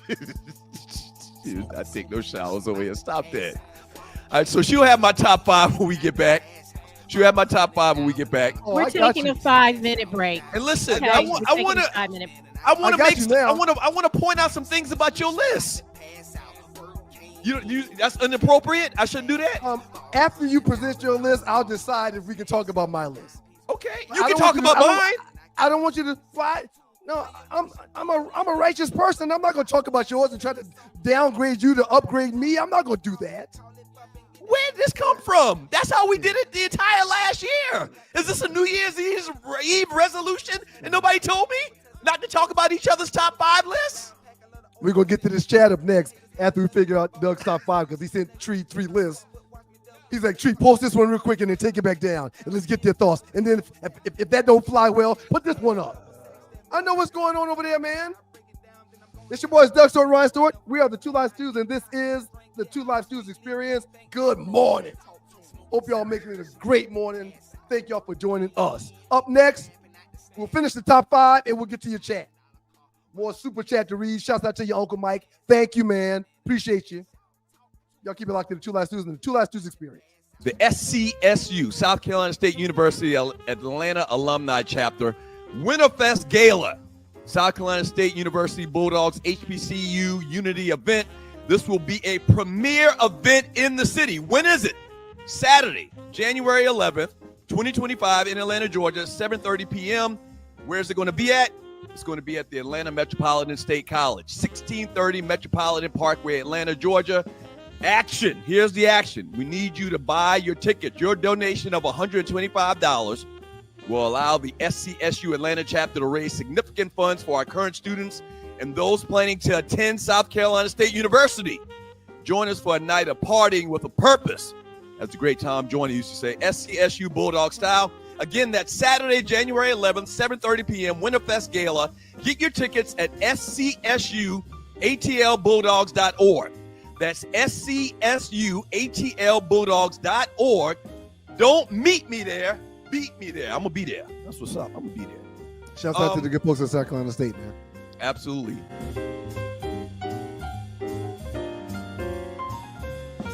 Have you ever been stranded on the side of the road, Ollie? Yes. It's not comfortable, is it? No. Dogs and poodles, if you find yourself in a jam on the side of the highway, give my folks at Bay 11 Towing a call, 404-770-6949. Again, that's 404-770-6949. Being stranded on the side of the road in Metro Atlanta is very stressful and dangerous. Bay 11 Towing is who you need to call, whether you're dealing with a flat tire, dead battery, full-on breakdown, or whatever that may have you on the side of the road. Call our folks at Bay 11 Towing, and they will get to you with a competitive rate and quicker than everybody else in town. Again, that's Bay 11 Towing. That number is 404-770-6949.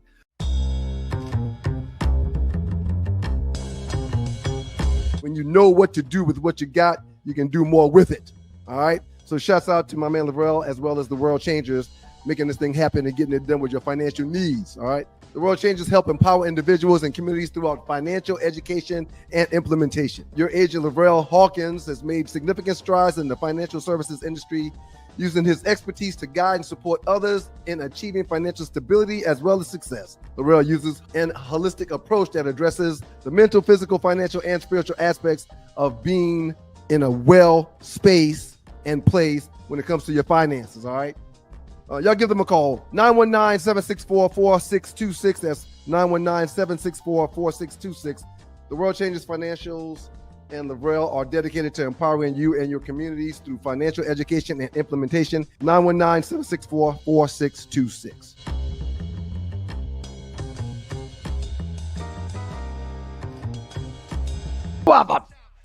Nothing like that energy right there. It's your boys, Doug Stewart, Ryan Stewart, the Two Live Stews, and the Two Live Stews Experience. Just got back from a 2-minute trespass, allowing y'all to stretch yourselves out and get yourselves right. And get my list together. And get my list together. Yeah, go ahead, man. Top 5 old school board games. Let's bookmark the word board games. We'll talk about it here in a second. Number 5, man, the game of life. Okay. Number 4, Scrabble. Scrabble basically was words with friends before words with friends. Coming in at number 3, Risk. Coming in at number 2 is Clue. And coming in at number 1 is Monopoly. That's my top 5. I usually don't do this. but your list sucks. And there's 2 games on that list I've never played in my life. Yeah, you never played them because life is one of them. Because life is one of them. What do you do in life? We was too busy changing your shitty diapers. That's why you didn't play the game. Can I make some observations now that you've insulted my list? Can I make some observations about your list? Now you want to get personal. First of all, Operation absolutely is not a board game. I don't know what you were thinking when you put that on there. You're crazy. Do you know the definition? Do you know what the words board game mean? One of those games that come in those little boxes in the Target section where there's a bunch of games. Yes. No, it's played on a board. You don't even know what the term means. Doug, can I go ahead and get my victory right now? Can I get my victory right now? What was Cavity Sam laying on, Doug? What was what? What was Cavity Sam laying on? Cavity Sam is the guy on the operation table. What was he laying on? Man. It's a board, man. That's not a board. That's not a board. And the second thing, I'm going to leave that alone because I see what you're trying to do. And the second thing, you're trying to belittle the thoughts of the listener when it comes to my list. Ryan, it's ridiculous. A board game has a board that you unfold. Right. It comes in a box. You fold it, and it becomes the actual playing board. Right. Every single one of my games come and played on a board. Operation is an electronic thing. What's your second thing you're about to say? You about to say something else? The second thing is maybe the last top 5 we ever do. Go ahead. one of your Monopoly, choices. Operation, Taboo, Chess and Checkers. Chess and checkers. It's a board. Chess and checkers are boards, but I almost think that this category that we're talking about, games that we're playing during the holidays, is for more than 2 people. Now that may you can question that. Whose rule is that? Why is that a rule? Because are you kidding me? The fact that you're grouping them into games that you play with the family, those 2 games are just 2 people. When we're talking about getting snowed in and during the holidays, it's usually more than 2 people playing. One time over the weekend, well, not the weekend, one time in the last 2 weeks, one of the times when we played Monopoly, it was just me and Miles. It was a rematch from Thanksgiving. We were down in Monk's Corner. Tree. I mean, what am I missing? Make sure that you can. You're gonna lose because of the whole operation thing. No, I'm just you're gonna lose. Right no, you're gonna lose. No, you're gonna lose. You're gonna lose. You're gonna lose. You're gonna lose. You're gonna Y'all lose. both suck because what the hell? Where is this? That's not a board game, Tree. Once again. They're all they're the same type of board. That is a board game. I can't believe I'm working with people that don't know what a board game is. Your brain cannot be this way. You're being ridiculous. Put that back up again. Linear. He's thinking linear. Tree. He's thinking linear right now. Tree, you're telling the people in this fine country we call America that Connect 4 is a board game? It is. It's not on a board, but it is a board game. And Connect 4 and Scrabble can't be a board definitely. You buy it in the same gaming sections. It's you the don't same have. thing. Nobody has Trouble on their list. Nobody has Hungry Hippo, Mousetrap. We'll see what the people got to say. Oh, the people are going to speak. It's 8:50. Do you plan on reading chat, or should I just? Let's do it. No, go ahead. Let's do it. Speak. Let's do it. Lord, y'all vote for your boy One Life Stew on that thing, please.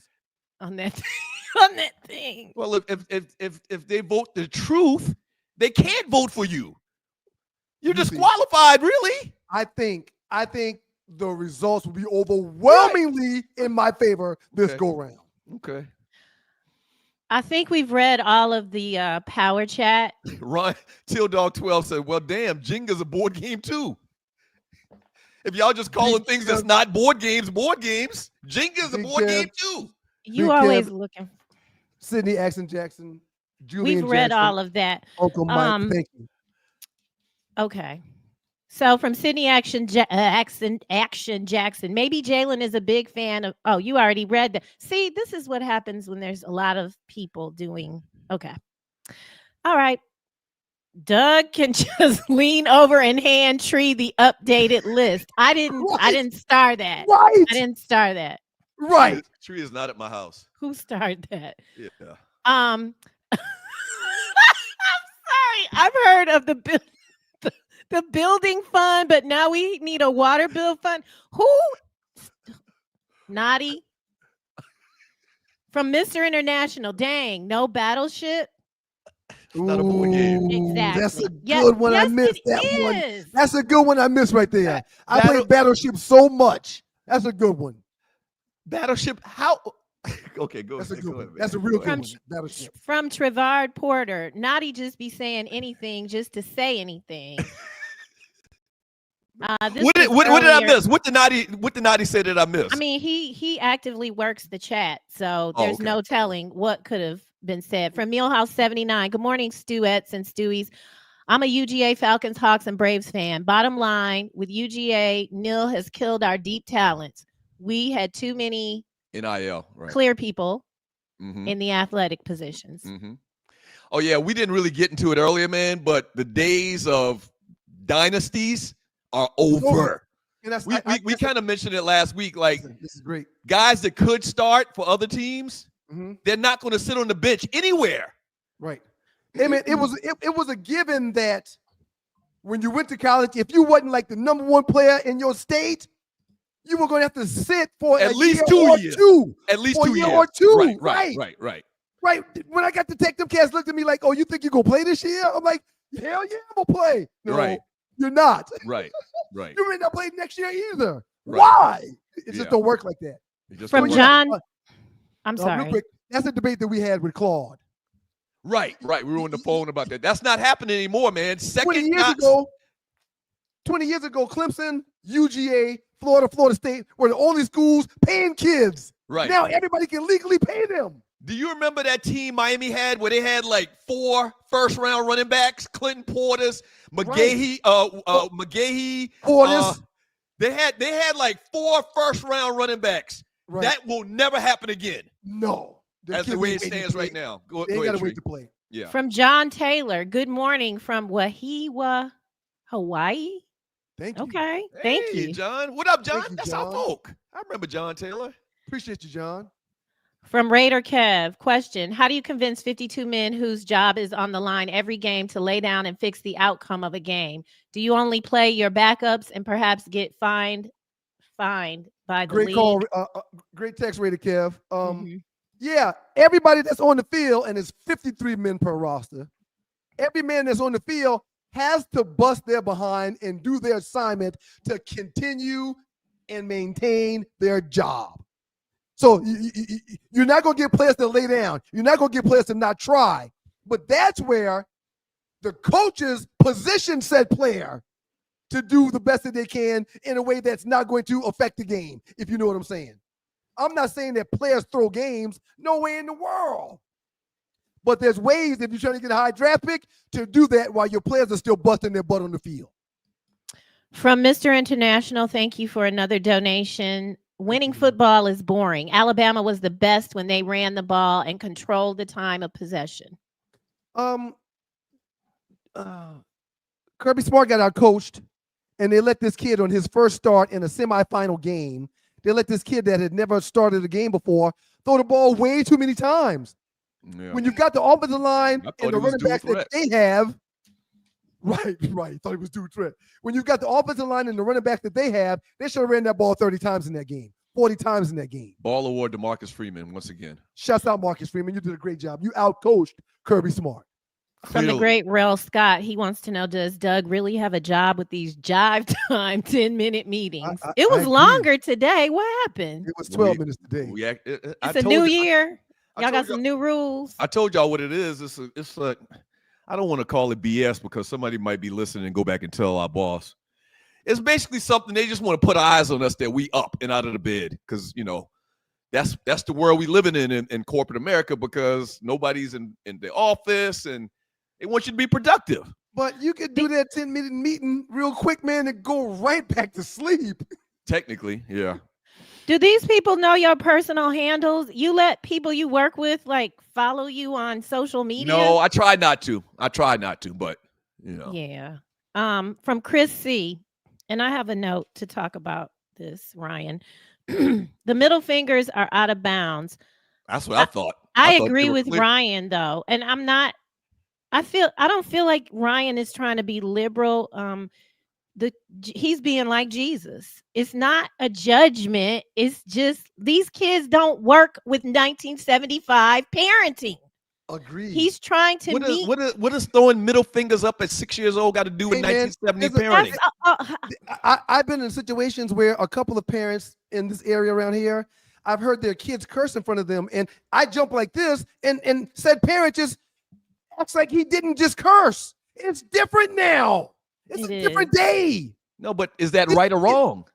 It's what's working in their home. Right. It's right for them, not for you. These kids have a voice now. We couldn't tell mom what to cook. Mom made one meal a night. She wasn't making 3 meals. But now it's okay for kids to tell their parents what to cook. They have a voice. It's not right. Where'd they get this voice from? They parents whose parents didn't give them a voice, whose parents told them, you better go to school. And then they went to school and hate what they do and try to do what they were created to do. There's a whole situation. What does any of this have to do with him taking a picture with his 6-year-old daughters throwing up their middle fingers? It's not a terrible thing anymore. That's not terrible, man. It's not terrible, man. Far worse. From Mr. International, thank you again for another donation. Oh God, Doug is having. Doug, get that blue pill you dropped. Connect from Mr. International. Connect 4 is a vertical board game, but what about the what about the ultimate board game, tic-tac-toe? I think he meant ultimate. So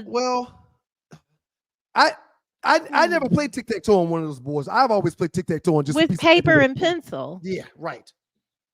But he's saying, I don't know if he said, Doug, okay. He's not. Shout out, Mr. International. Thank you very much, man. Thank you very much, Mr. International.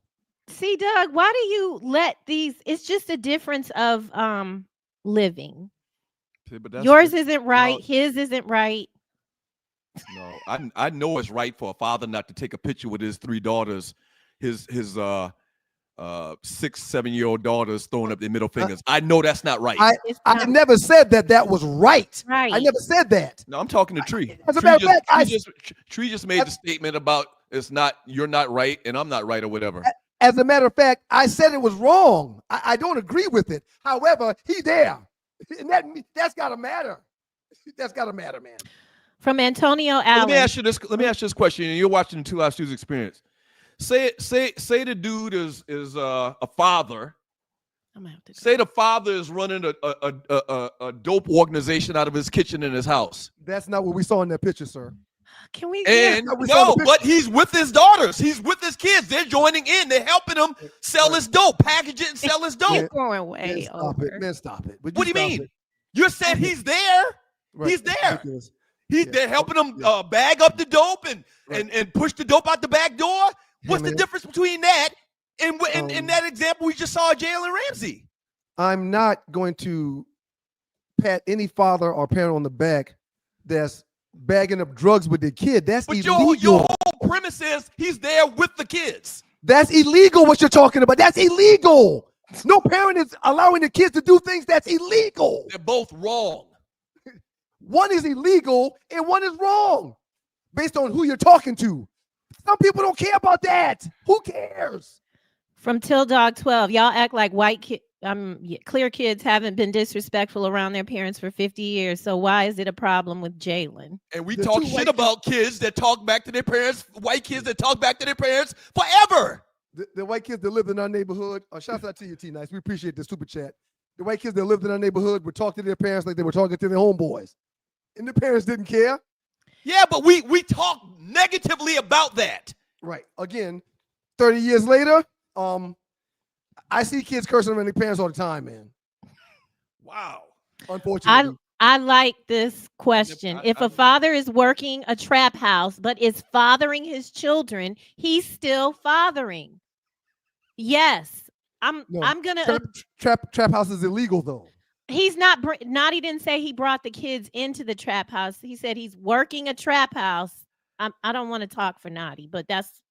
Well, yeah, it's on the board for us to read. So this is why he didn't say he was with him.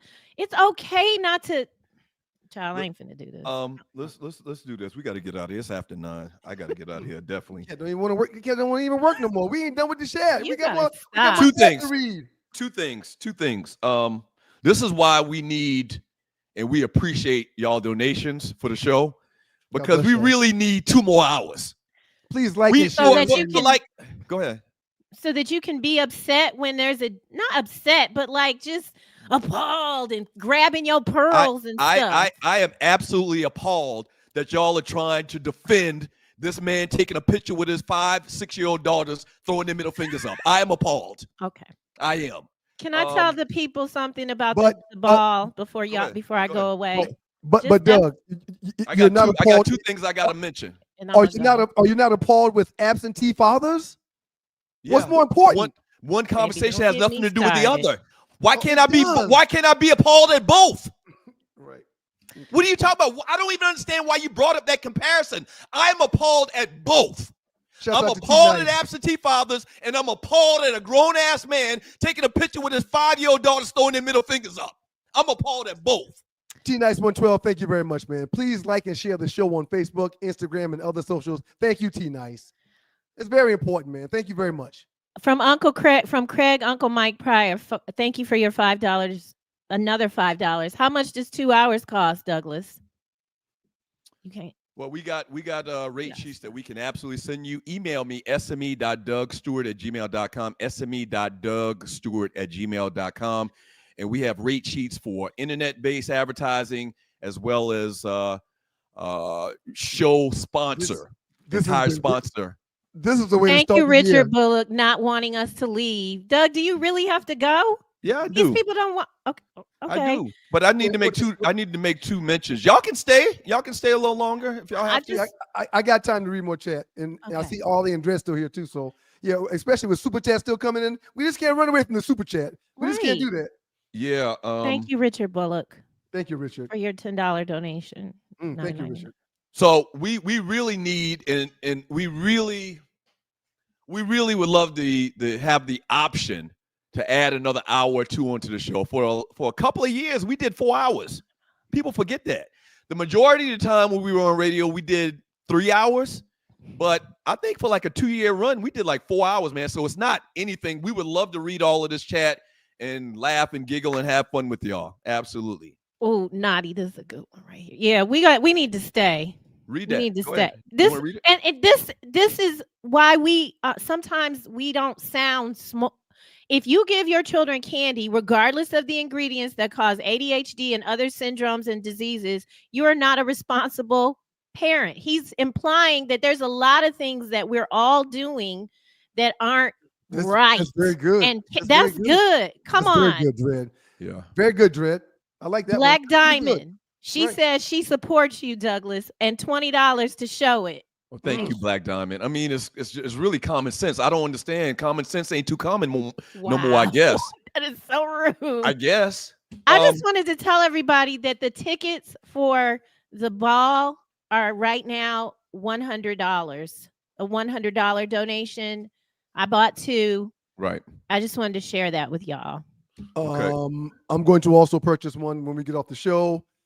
Thank you for the super chat, Black Diamond. Really appreciate it. T-Nice comes in again. Hey, listen, I need to say this too. Okay. I absolutely need to say this. We'll get back to you, T-Nice. The preferred way that would work for us better, help us out a little bit, is YouTube. The preferred listening device or platform is YouTube. Great show this morning. Facebook is fine, but YouTube is the preferred listening option of the Two Live Stews show in the Stewart Media Entertainment Network. Go to YouTube, twolivestews.youtube.com, hit on the subscribe button. When you hit on the subscribe button, immediately, it's like a quarter of a second later, that same button is going to turn into a little bell. Hit the bell, and then it's going to give you like 4 options on when you want to get reminders. There's an option for every time, okay? So when we go live, you'll get an alert on your phone that says they're live. You don't have to jump and listen to it right then. You just know that's live, but it'll signal you that a new episode is available when you get a chance to listen. 2livestewsyoutube.com. 2livestewsyoutube.com. Shouts out to you, Courtney Williams. Appreciate you. I tried to read this. Courtney, can you elaborate? Show the list tree so we can move on, because we showed the list for the top 5. I'm not sure what lists, but and we're not overlooking your $2 not at all. Courtney, Tree mentioned it earlier. We're not overlooking it at all.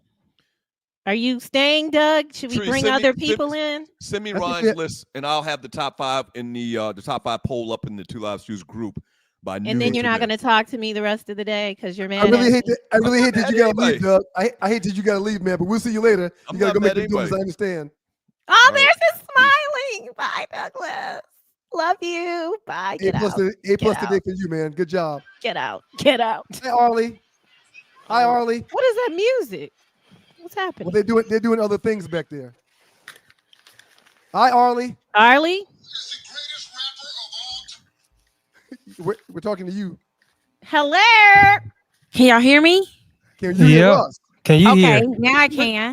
We're gonna keep reading the chat. Yay. Brooke, Naughty Dread.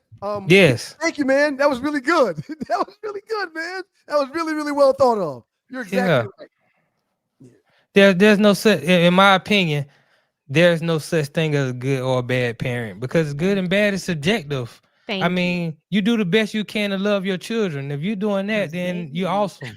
Because the point of being present. I can look at every parenting situation and say, I wouldn't do that if I were you. That's not good. But you feeding them, you clothing them, you taking care of them, you loving them, you doing your best. My dad would always say, I'm doing the best I can. That was what he always said that. If him and Mom got back and forth going tit and tat, they never really argued and fussed in front of us. But if they went back and forth, he would usually end with, I'm doing the best I can. Right. From D-Mo, does the 2 Live Stews have a fan base page site? Yeah. Okay. Let's we do? tell them about it. Go ahead, Ryan, if you'd like. I think you probably should tell them. Okay, so we are on YouTube, which is our preferred method for everyone to gather. YouTube is 2 Live Stews, the number 2 Live Stews, youtube.com. If you want to just kick it, there is a group chat. It's on Facebook, 2 Live Stews Facebook group. We really just want you to stay over here, though. And then we are also on Instagram at the number 2 live_stews. We're on TikTok too. I think you meant fan base, like what's his name? Isaac Hayes' Facebook page. That thing. That's a whole platform. Yeah. I think that's what he's asking. You're probably right. We're not on that. It sounds like he is, because he said FAN and then B, and that's what it looks like. No, we're not on there. I am a proud investor in fan base that I think will one day pay me extremely well. But no, we do not use that as of right now. From Jungle Brother, Arlie Michelle's hair is looking like she married to a senator, and they going to a fundraiser dinner tonight. Thank you. Is the senator wealthy? Because Arlie needs money. She's really about to go to OnlyFans. I'll tell y'all all about it, so you should do that. You should do that. Dre said you should do that. Yes, definitely. Yes. Who likes toes? People like send underwear to people too. We'll have those ready for whomever. It's about to be. I told them I'm gonna do it. You know how they did lemon heads at one time, and then they start putting like grape heads in them and cheering. They mixed and they had lemon head and friends, and I hated it. I hated it so much. But I'm about to have Arlie Michelle's OnlyFans and friends. I got a friend with long legs. Since I don't have them, let her get a little action for that day. That'll be her pay. If anybody else got pretty, hands, long neck, whatever the thing is, I'm gonna have it. I'm gonna be like a little pimp on OnlyFans. From Julius 35C. Ryan, we talked about this in the pre, and so someone wants to have your commentary on it. Y'all not gonna talk about the redheaded and Skip Bayless being sued for wanting some cheeks for 1.5 million. Ryan, you had a take on. I prefer not to talk about gossip and things that I don't know to be factual. And I know it's everywhere. I know the story, like 15 people sent me that story. I do know the players involved in the story, but this platform is not for us to push and or try to create an agenda for. No, we're not playing those games. We're talking about factual stuff that's known to be factual. We're not going to talk about stuff that people just be talking about. From T-Nice 112, another $10 donation. He would like to encourage y'all to tell someone about the show. 10K followers allows the show to become financial on you with YouTube. Thank you. They call him T-Nice. Checking out you suckers, and you don't know how to did it. T-Nice. It was really D-Nice. It was close. It was close. It was D-Nice, but you know, I was trying we need that, T-Nice. Thank you very much, man. We need that. Yeah, we need that. We need as many followers as we can get on YouTube to make this thing do what it's supposed to do. From Till Dog 12, I will pay handsomely for pretty feet at Arlie Michelle. Include at Trees Feet too. And there, wait, keep it up. Hold on. Wait a minute. You can be getting paid. Yeah, it's not free. It's not free. Put it down. Put it down. Put it down. Put it down. Remember? Do y'all remember when? What's his name? Frank Lucas. He gave the blue magic. He gave little samples. Tell your friends about it, and then everybody got hooked and they came back. I am being Frank Lucas right now with my senator wife's hair. Y'all make okay. From Antonio Allen, the season was lost for the Falcons when they allowed Kirk to lose 4 straight games. Morris probably felt pressure to stick with Kirk because of the money spent on his contract. If that's the case, Morris should be good for another year or two. Thank you very much, Tree, for reading that. I want to talk to Nadia Dredd about this real quick because we've debated this back and forth a little bit. Sir, your thoughts on if Penix should have gone in earlier? Because I pitched a fit after that second week when Kurt went on that 4-week slide. After that second week, I started pitching a fit like, y'all can't go from 6-2 to now almost 500 and continue to allow this guy that clearly can't get the ball down the field to go back out there. Your thoughts on that? Did you agree with that? I would say from a fan's perspective, Penix should have been in earlier, but I'm not a fan. I look at things from a business perspective, from the perspective of a general manager, and he couldn't put Penix in before he put him in. They put Penix in at the very last moment they could possibly put him in because you paid Kirk Cousins all this money and jobs are at stake. Funding those jobs is on the line. If he pulls Kirk, we agree. Right. We agree. We agree. But you saw a downhill trajectory, period, with how Kirk Cousins was playing. And you spent an 8th overall pick on this kid. You can't just let that 8th overall pick sit. Most 8th overall picks play from day one. You're correct. We've made a bad mistake with Kirk Cousins that's going to cost us $100 million. Yes. Oops. But we're in a position to do something this season. We can't allow that to not happen. Yeah, but dead cap space is a real thing in the NFL, and owners do not like dead cap space because usually that money comes out of the owner's pocket. And owners are in the game. It's a business. They're in the game to make a profit. They don't care about winning first. They care about making money first. From they care about winning because the more you win, the more money you're gonna make. Yeah, but they care about making money first. I've seen franchises lose continuously. As long as they make money, then business is good. But if you're winning, you're making more money. You do understand that, most of the teams that win championships lose money because you got to spend a lot of money to win a championship. It costs. I mean, I understand y'all don't understand the business because Artie looking like me like I'm crazy, but I understand the business. Y'all don't understand the business. I understand the collective bargaining agreement. I understand luxury tax. I understand the soft cap. I understand the hard cap. And when you understand these things, then you understand that teams that win championships more times than not, they lose money, but they gain prestige that will gain them money going forward. You do know because you understand everything that there's revenue sharing in the NFL. So none of these teams are losing money. You do understand that, right? But billionaires want to make more. Yes, you're correct. But billionaires want to make more money than the next billionaire. And they don't make more money.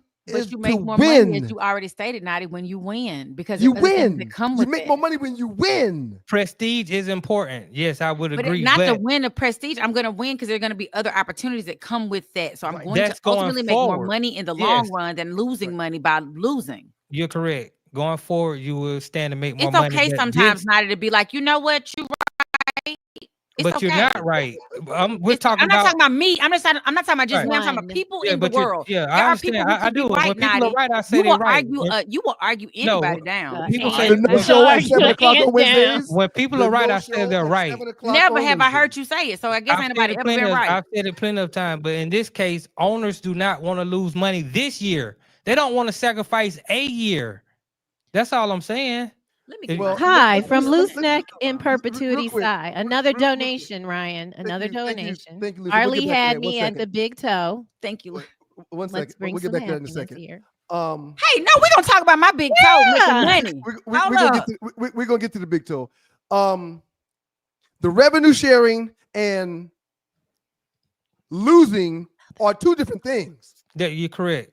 And if you have a losing season, your opportunity to scale anything goes this way.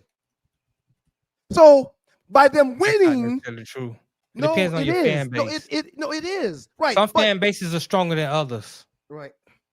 Okay. All right. Keep on with you. I'm sorry. Go back to the big toe. Hi, back to the big toe. Back to the Big Toe Show with Arlie Michelle. Loose Neck, thank you so much. Thank you. $10 for a toe? Okay. Yes. So I have 20 of these. I know I have 10 of these. Oh, girl, don't have 20 toes. What? I got excited. I put toe because somebody said they will. Carnival. Jungle Brother said he's not going into it. He want to see Tree's toes, but he's not going into a bidding war with Doug for Tree's toes. So Tree, you're gonna have to break up with Doug so that we can make them money. Okay. I got about 5 or 10 more ministries. All right. Let's knock it out. Let me go back over here. Some of the teams from Julius 35C, some of these team owners think that DeMarco Ryan turned the Texans around to a 2-time division winner and think black coaches should do the same as well. I don't see DeMarco Ryans and his success and or failures having anything to do with Raheem Morris. Right. A lot of these people in the chat, they may get grouped together. They may, but yeah. They don't look at the white coaches who got fired after 1 year, like a Frank Reich or a Urban Meyer, or there's countless Freddie Kitchens. I mean, there's a lot of white coaches who also get fired after 1 year of doing poor jobs at their teams. I did that last night trying to say that it only happens to black coaches, but that's not the case. Yep. From Triple E, Triple J 99, Atlanta Falcons, you definitely have found your quarterback. This will be the last time Atlanta will be watching the playoffs for at least another 8 NFL seasons. You better declare and decree it. How long ago has John Abraham been gone? Need some church music behind that. John Abraham, the defensive player? The defensive end, yes. He's been going how long? It's been a long time since John Abraham. We hadn't had at least 10 years. We hadn't had a pass rush since then. And I don't care how good Penix is. If your defense can't stop people and get them off the field and turn the ball over, your offense can do anything. There's a couple games. What game was that last night? That was like 48 to 30 something. You got to be able to stop field. You got to be able to pressure the opposing quarterback. And the Falcons don't do that. That's correct. I think the Falcons should fire Raheem Morris as the head coach and hire Raheem Morris as a defensive coordinator. Well, I guarantee he'll probably have a new coordinator next year, but he'll do more of that coordinating himself. I guarantee that. From Adrian Williams, a little sympathy for Ryan. Letting your kids drive takes a lot of patience. Having an extra driver really helps. Hell yeah. I agree. Most definitely. When we're on these road trips that we be on, I'm the only one driving. Yeah, so I thought about that when I was riding back with Miles yesterday. This is really going to be good on road trips for me to be able to sit in the passenger seat, watch him, and do what I need to do and relax because I be driving a lot. I'm not complaining about it. I'm blessed and thankful to be able to do it, but he's right. From Julius 35C, I was upset with Raheem. He wanted him gone, but I don't think that anymore. The defense needs to improve this offseason. The problem with that, Julius, is he's a defensive coach. That's why his defense should never lack. Right. That's the only problem I have with that. Also, I like to say that with Penix coming in, he's your quarterback of the future. I do think it's more advantageous if he has a offensive-minded coach to be the guy that develops him going forward. I think the Falcons organization will be more successful with an offensive-minded coach. So the problem I have with that, and I agree, is that then defensive coaches will never ever get head coaching positions anymore, and they deserve them too. I agree. So I agree with you, but I'm just saying if that's the way we look at it, then they're going to start overlooking these great defensive coaches that make good head coaches as well. You got a point. You're right, Ryan. What? Yeah. What? Arlie says I never do it, so she's wrong again. His whole purpose in life. His whole purpose in life. Hey, and I was just telling Real in the chat. After my son accident, honey, y'all got it. Whatever you let them. Talk about nothing. You win. You right, Narda. From Till Dog 12, Urban Meyer got fired for getting a lap dance from a girl younger than his daughter. Let's be real. I don't know. Well, still, no matter what he got fired for, he was out after 1 year. So yes. It's a factual comment that he made. Real quick, and this is why we're trying to solicit funds to do what we need to do, because there's so much going on throughout the course of this 2-hour show that sometimes we don't get to everything. We didn't talk about, while Doug was here, Shedeur Sanders and Travis Hunter not going to Green Bay for the NFL draft. Your thoughts on that real quick, Dredd? I think, well, Travis pretty much knows he's going early, but I don't think neither one of them will go number one. So they need to do everything. They need to work like everybody else is working to get drafted. I mean, some of these teams are going to frown upon them not showing up to certain things because they're going to think you're not 100% committed to the process. Minnesota Vikings J.J. McCarthy didn't attend in 2024 despite being picked 10th. Brock Bowers, who was some people saying the best tight end in the NFL right now, had 4 TDs this year. He didn't show. Right. I mean, it might not hurt him too much, but you know, you want to go number one, you might have to, you know, do some things. I am ecstatic that Travis and Shedeur will stay in Colorado and be with their school and their students at the school and their Colorado fans in Colorado versus going to Green Bay. Whose idea was it to take the draft to Green Bay anyway? I understand what the league is trying to do, highlight a historic franchise, but I'm looking at it as an overall. I'm not mad at him. I'm not mad at him either. I'm not mad at him doing that. I mean, do you? There's a lot of kids that's gonna say, man, when y'all did it in New York at Radio Music, what's it called, Arlie? Radio City Music Hall. When y'all did it at Radio City Music Hall in New York, that's one thing. But now y'all want me and my family to go to Green Bay? Nah, I don't care to go to Green Bay. I'm gonna celebrate. It's cold in Green Bay. Man, shouts out to Dion, shouts out to Shedeur, shouts out to Travis for saying we're gonna control our own destiny.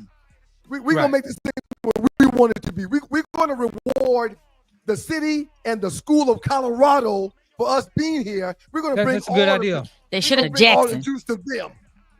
Well, I ride with that. I ride with that, Ryan. You right again. If he was in Jacksonville, I guarantee he would have done that.